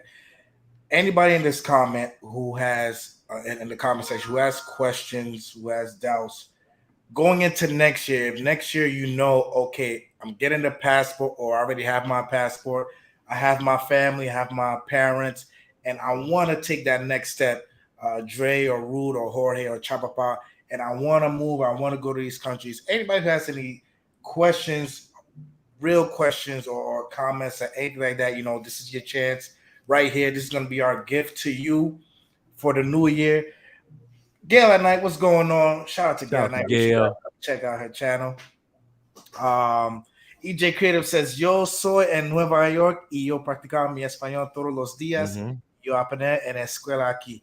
Says, P.S. I watched Chapapa learn Spanish fluently in about a year. So all it takes is the want to, drive, and humility. And that's very important. So from and I know JM mentioned the language. Listen, when I made up in my mind to move to the Dominican Republic, all I knew was "Hola, cómo estás?" or the little parts of the reggaeton songs, Borica, Morena, Colombia. That was all I knew.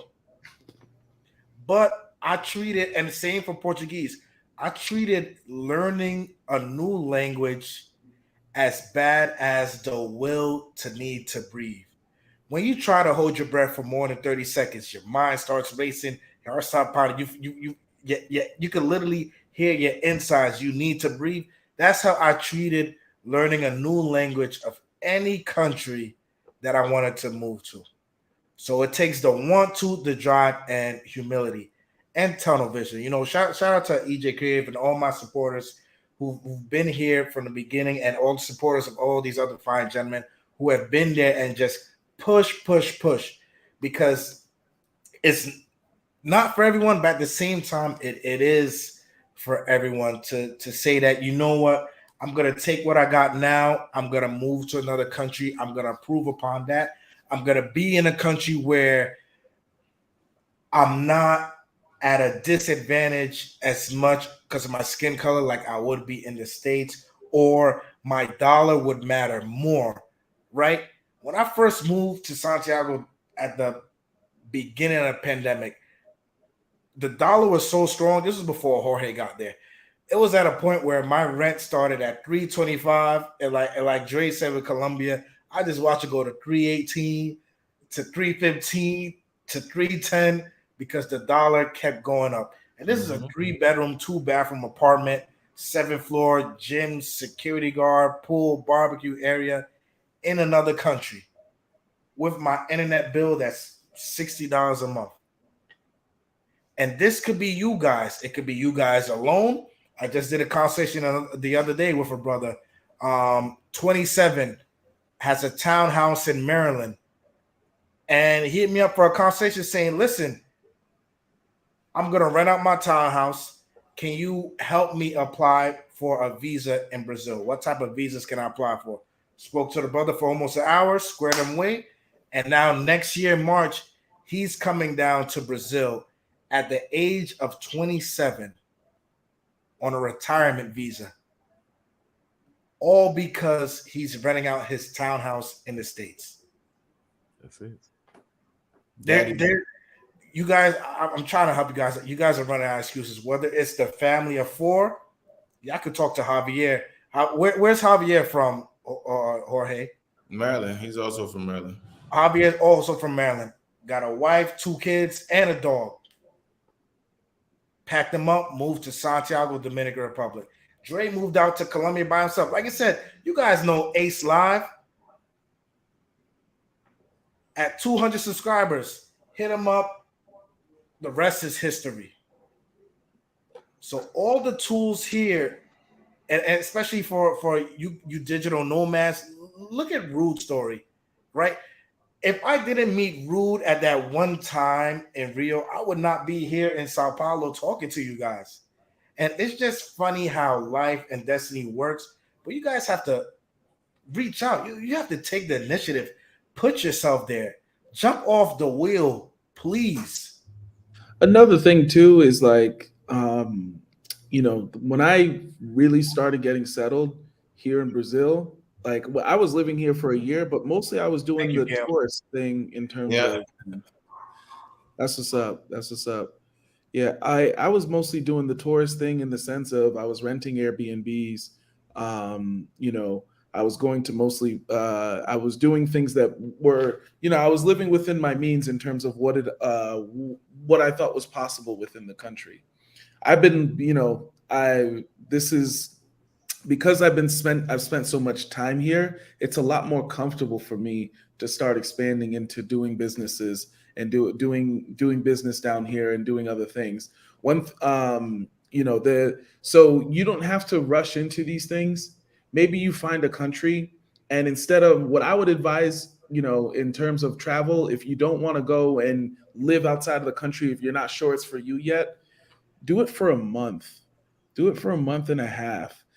actually stay there for an extended period of time where you're not just a tourist. You're kind of living there, and you have to have a routine. You got to go to the grocery store, and you got to do all these things and see what the actual lifestyle is like.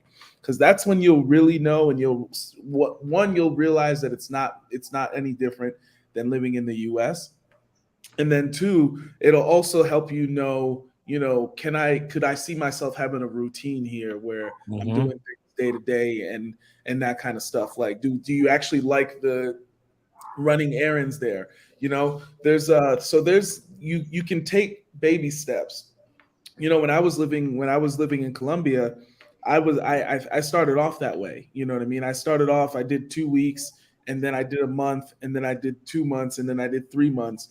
And it was just because I wanted to, I was gradually allowing myself to live down there and that kind of thing. And the other thing that I started to notice too is that the longer I stayed outside of the country, the more money, like compared to what I was spending in that period of time. Let's say I spent 3 months in Colombia.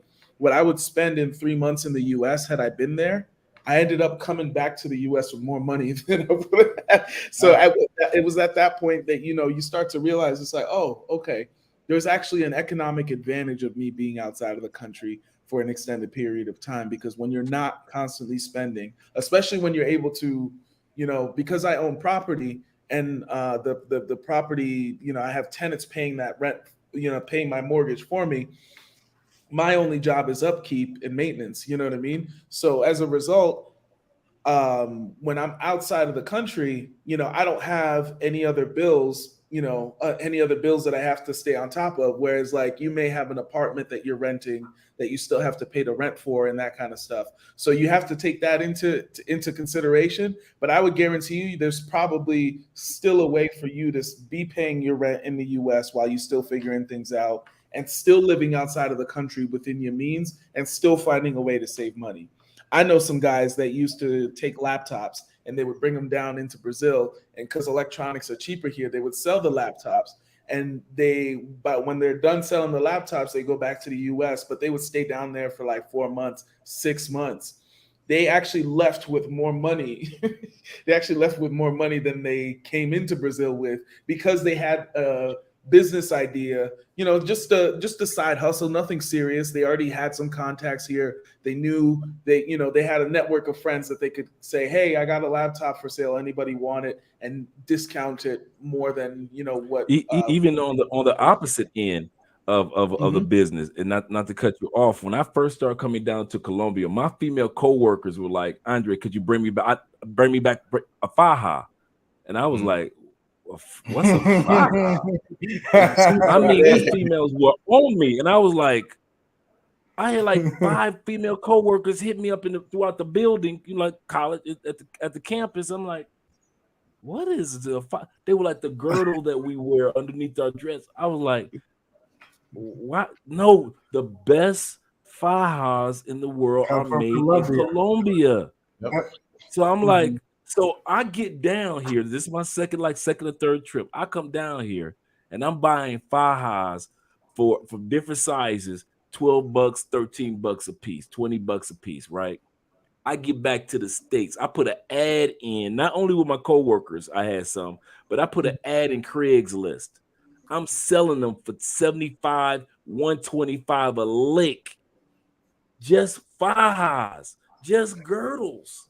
In the package, brand new package. Just went to the mall. Didn't even have to. I didn't come to Colombia and go to a thrift store or a discounter. I just went straight to the mall. Okay, this is $12. This one's $13. Okay, let me get 5 of those. Let me get 5 in each one of these sizes. Blah blah blah. Bam.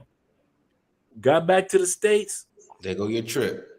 My co-workers, them ladies was eating it up like cotton candy. I didn't know nothing about it. I didn't know Colombia had the best fajas. I didn't know what a faja or the title, what it was of the girdles at that time period. But it's just little things that you learn, and it's just something small, minute, but it's just little things that you learn by way of traveling. And that goes to show you what the brother was saying about the brothers that were coming down taking electronics, because he's right. Even here in Colombia, electronics are a little bit more expensive. But that what both of y'all touched, and Ruth touched it, and you always say it, Dre. But that's the difference. You only experience those type of things or go through those situations when you're not on vacation mode no more.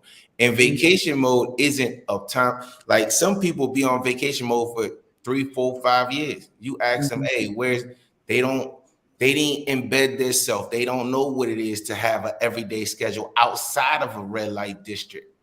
So it's not going to be the same thing. They're not going to experience that savings. They're not going to experience that higher quality of life. So if you really want to go to one of these countries and experience, like, you know, Queen, she's asking about coming to the DR, you know, it's way different coming here on vacation mode. Yeah, you're going to spend, like I tell everybody that, all my friends, $1,500 is enough, but $10,000 isn't enough, depending on what type of lifestyle you're going to take. If you're going to be in Punta Cana, you're going to be chasing women, you're going to be drinking, you're going to be doing all that the whole time you here. And there's some dudes that do it. Like you go into Sasua, man. I call that zombie land, because you go down there and enjoy it. You just see, you know, a whole bunch of Americans. They love it. I ain't knocking it. You know, I ain't got no problem with that.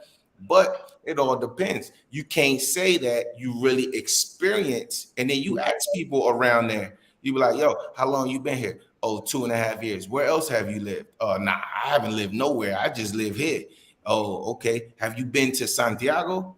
Nah, I haven't been to Santiago, but I'm thinking about going up there. How you been in a country for 2 years and you haven't drove an hour and a half away? Right. That is crazy to me. You know, we love Santiago. You're not gonna experience the same thing. Like, Jay, I know you love Camp David up there, but shout out to El Lobo. That's my guy. He also did a consultation here at Thailand TV. He says, I just got back from vacay in Santo Domingo and Santiago. I'm learning Spanish now and noticed I had more trouble with the accents in Santiago. Chapapa, what do you recommend for getting used to the different accents? Okay, so with my experience living in Santiago and visiting Santo Domingo, I do notice that in Santiago, they speak 10 times faster, and they tend to cut actual Spanish words in half. So 2 things that you could do with that is, number one, the person you're speaking to is, you ask them to speak slowly. I know that's hard for Dominicans, Colombians, even Brazilians, anybody in Latin America to speak slowly. Another thing is to get the hang of, if you're going to be spending a lot of time in Santiago, get the hang of their slang. And even in professional setting, you could go to the doctor and the doctor will tell you guagua, and you're like, what the hell is a guagua? And the guagua is literally a bus that stops by and picks people up, and they either go from Santiago to Puerto Plata or so on. You have to get the hang of those words and the pronunciations, and understand that, yes, you're learning Spanish, but when you go to these countries, they aren't speaking Duolingo Spanish. They aren't speaking the Spanish that you get from Money Heist or anything like that. You know, you literally will have to immerse yourself in the culture. And we always speak that on all our channels. Immerse yourself in the culture. Get some real, true friends. Don't be scared to ask questions. Don't be embarrassed to ask questions. Don't be scared to be like, hey, puedes hablarme eso de nuevo, or what does that mean? Or habla despacio, por favor. Don't be scared to do that. But definitely in Santiago and Santo Domingo, because I would say Santo Domingo, it's more of the professional city, being the capital. Santiago, they're more North Coast, hour and a half away from Puerto Plata. You'll definitely get your slang. You'll definitely get your fast talk. So that would be my advice to you, El Lobo. And thank you for the super chat. Queen Sada says, thank you for the feedback. I did try to get a consult with an American YouTuber that lives in the Dominican and lost money and was scammed and was deceived by him. Who is this YouTuber? Please let me know his name, because I'm gonna be honest. That's what I was about to say too. A lot of people be so worried about the locals. And in my experience, I don't hang around swampland. I don't hang around in certain environments. But in my experience, it be our own people sometimes trying to get people or get over on people. Honestly, in these countries, most of these people, yes, you do have to have common sense. You know, we all have common sense coming. A lot of us from the city, this and that. Your brain move a little faster. But honestly, in these places, people are actually helpful. You know what I'm saying? They're actually helpful and welcoming. Now, if you're in swampland, that's different kind of people. They're out there, you know, up to no good, deported, this and that. But in most places outside of those environments, people are actually helpful. That you drop, you know what I'm saying? They're gonna look out for you, point you in the right direction. Yeah, you have to, you know, cross-reference, evaluate where the information is coming from, and use your common sense and better judgment. Oh but boy, common sense. What's it's that? more, you What they have left in customs? Americans causing more damage to other Americans than outside, you know, the locals to Americans, in my opinion.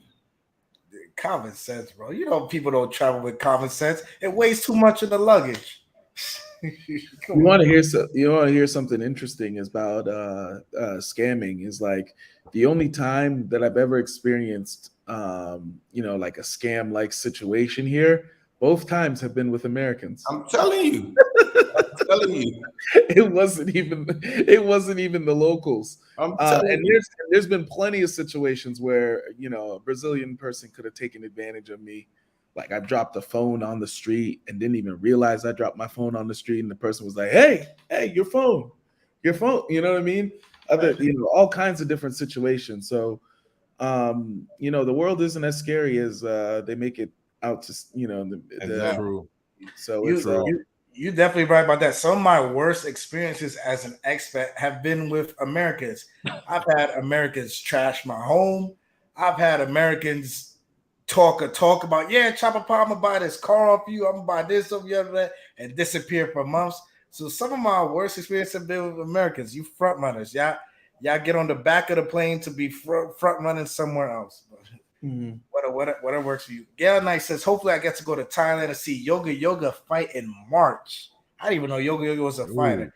And by that time, Richie Mack should be at 100K subs. Listen, y'all, Richie Mack was here tonight for a few minutes. He's on his way to golf. I want all you guys who are not subscribed to Zoom to Thailand to please go subscribe to Richie Mack's channel. Let's get the brother up to 100K. Definitely great content for anyone who wants to travel over to that side of the world. Richie Mack, Zoom to Thailand. Let's see what else we got. All right. Richie Mack said, you ain't lying about the accent and speed of Spanish in Colombia. And after 2 years in DRs, my ears have to be recalibrated now for Colombia. What is it with Jorge and Dre? What is it with the Spanish? Like, is it it's not a competition, but is it like the faster you speak, the faster people can leave you alone? I don't. Andrea says that you all in DR speak Spanish faster than in Colombia, and the reason why she says that is because you do take Spanish words and just cut them off at a certain. And so she's like, it's one thing to have a slang version of it, but to literally cut off a Spanish word in the middle of the term is like, okay, what we spent half the trip there. Andrea didn't know what people were saying. Either they were speaking so fast or they were cutting the words off so much into a slang format to where she was like, oh, okay, whatever. But I mean, we made it, but I like the fact that for me personally, I like the fact that it's going to challenge me, because this year I actually am eligible for in 2023, I'm eligible for my citizenship. So I have to really get my Spanish down pack in the next 6 to 8 months, because the citizenship exam, part of it is how fluent are you in Spanish in order to get your citizenship here in Colombia. So I'm excited about that. Next election for president, I'll be voting. And so I've sat back and I watched all the other Americans down here or other foreigners vote this past summer. And so I want to be able to enjoy that moment as well. And the brother Rudy was just saying in regards to investments, it's the same thing that I do down here in Colombia, because I save money economically because of cost of living. I can invest like the big dogs here in Colombia. I can invest in things that the average Colombian couldn't even. I kid you not. I had my phone, and I don't know if I still have it on there, on a screen share. Yeah, on my screen share on my phone, right? And me and my boy TA, we at a bar. Now, this me daily is the Colombians' version of E-Trade, right? Okay. The average Colombian doesn't have this on their phone. Do you know that a female saw my phone, bad chick, came around the bar and hit on me just because she saw this? Because she knew that's not average. The average Colombian is not going to have that app in their phone or be able to invest like that.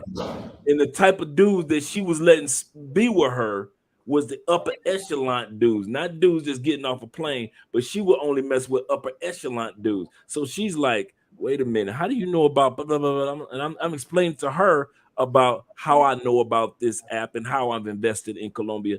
And so to sit back and see this brother talk about Brazil, I'm sitting back thinking about Colombia. I'm just watching because I'm doing the exact same things that he's doing, because the opportunities to be able to do that are available when your cost of living is not so high when you're in South America compared to North America. Just my 2 days in North America, I spent $700 in food, hotel fees, blah, blah, blah, travel, getting around, and Ubers from the airport. And I'm thinking, like, in 2 days, I spent my rent for everything, all my utilities, everything. In 2 days, I spent what would be equivalent to 2 months of all my living expenses in 2 days in the United States.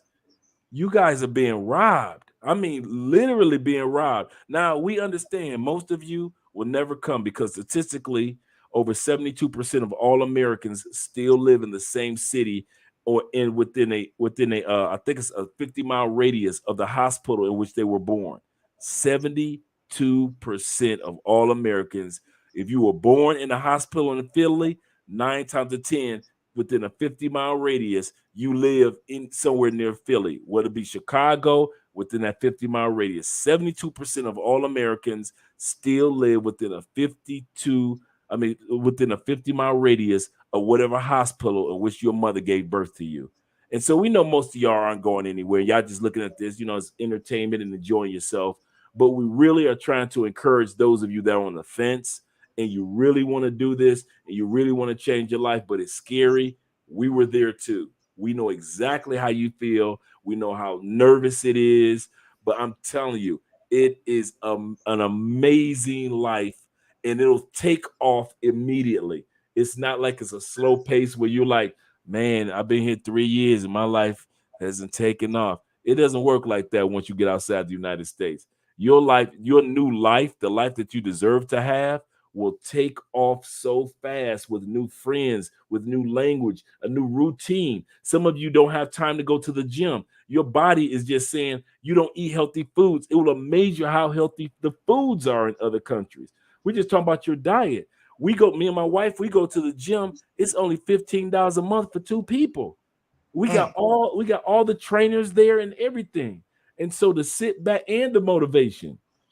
So to sit back and be able to live the life that you deserve. And I know that these men can attest to what I'm about to say as well.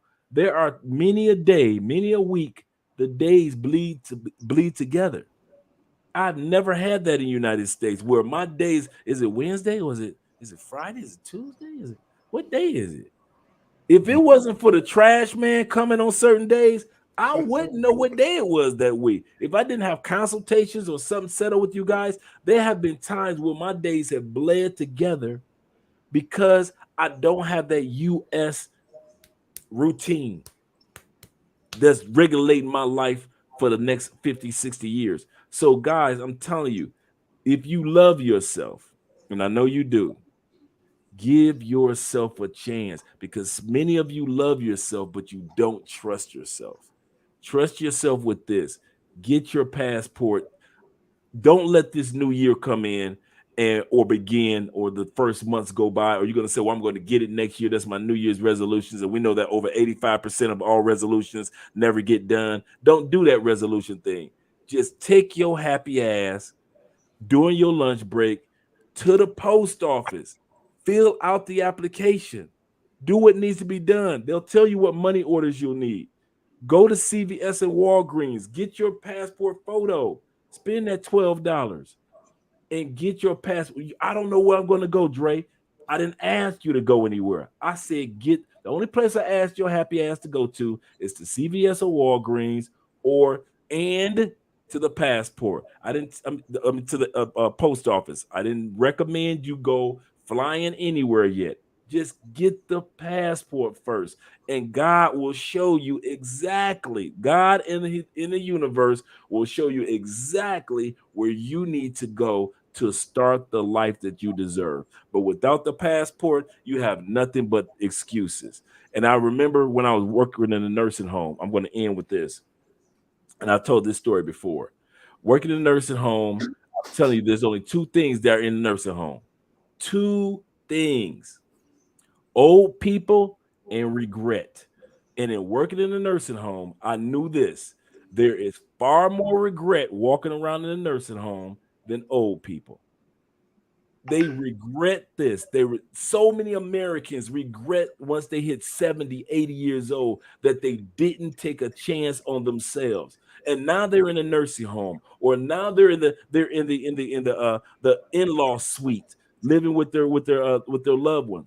And they wish that when they were 40, 50, 30, they at least taken the time out to trust themselves to go after something. And they didn't. So now when they die, guess who's going to be with them? Their loved ones? Yes. Their little dog? Yes. Their nurses and doctors? Yes. But guess who else is going to die along with them? Their regrets. Mm-hmm. And I refuse to die with regrets when it comes to living the life that I deserve to live. And I said I'm going to end it with this, but also when it comes to Black people, can you name an era in which Black people weren't migratory? We were migratory. That's how we got from Africa to Europe and all Asia. That's how we got all the way from Africa to Italy and to Spain. And that's why everybody got these complexions. We got the UK, and we went over from Greenland and made it all the way from Greenland all the way over to Canada and migrated down from Canada. That's how we migrated from the southern parts of Africa all the way to the southern parts and the northern parts of South America. We've always been a migratory people. All these Black people that's trying to convince you that America is Shangri-La and we shouldn't go anywhere else. Name a time in history Black people weren't a migratory people. When the slave trade ended, we migrated to different states. When times got tight in the South, we migrated up north. That's how we got to New York's. That's how we got to the Chicago's. That's how we got to the Detroit's and to the Cleveland's. We've always been a migratory people. So for us to hypocritically pretend because Black men and Black women got passports and travel is not what we do, throughout the history of our ancestors on this planet, we have always been a migratory people. So stop trying to pretend like being settled in the United States is a Black thing. No, if you want to live a Black thing, become a migratory people, because that's what your ancestors were. That's what your grandparents were. That's how you got your butt up north. And that's how we are right now. We are living the lives that our ancestors lived. What about you? Let them know. Let them know. Gentlemen, closing statements. That was for mine. That was Dre's. Jorge?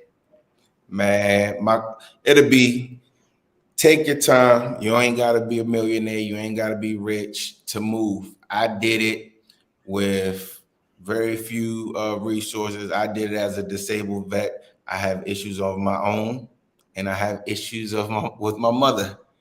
It can be done. You don't need as much as what you think. I can promise you that.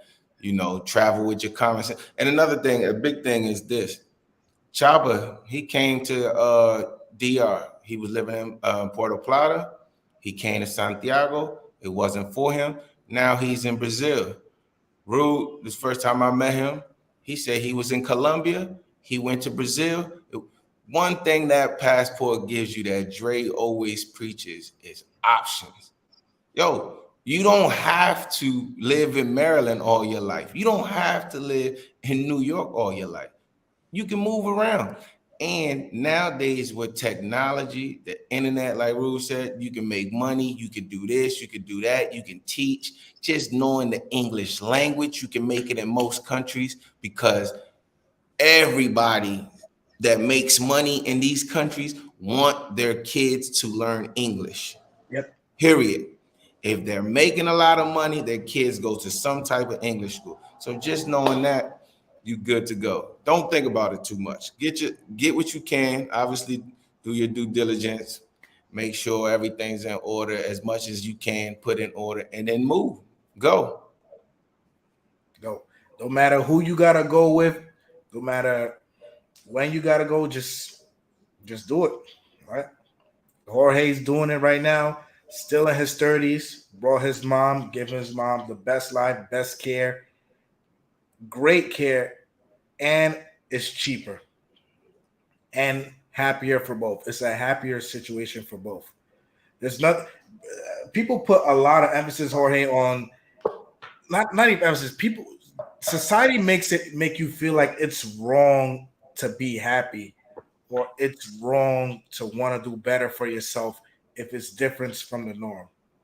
And you, my brother, are a prime example of that. Very happy for you and your mother. I'm happy for her advancement. Definitely out there in Santiago. Make sure for New Year's, not too much white Brugal, please. So you definitely do it, bro. And you're an example. And I want everybody who's watching this video, who watch it after, send it to somebody who was in Jorge's position and can do and be better, because it's available to everyone. Rude, your closing statement. Yeah, I mean, I definitely second everything everyone was saying. I think the biggest thing for you to do right now, if you're thinking about traveling overseas, is to look at some options. Oh, there's a really good website I recommend called nomadlist.com. It basically has the cost of living and a whole bunch of other details about different cities all around the world. Check it out. The reason why I point that out is because, that was actually part of my decision-making process as well. Medellin was on there. And then it's a bunch of expats that are updating the data points on that list. So if you go and you go on that website, it gives you a lot of information, a lot of research. It tells you how much everything would cost, like telephone bill, groceries, all that stuff. And then the perks, what's the nightlife like? What's the what are the cool neighborhoods and that kind of thing. So there's a lot of intelligence there. Definitely check that out. Don't be afraid. I promise you, once you do it and you get used to it, it just becomes like anything else. It's like riding a bike. It's like riding a bike. Too easy, Sarge. Too easy. My closing statement is there is no closing statement. My closing statement is this 3-hour, 36-minute live that I brought to you, good folks. All right. Friends, families, enemies, subscribers, whoever you are, do better for yourself. You deserve it.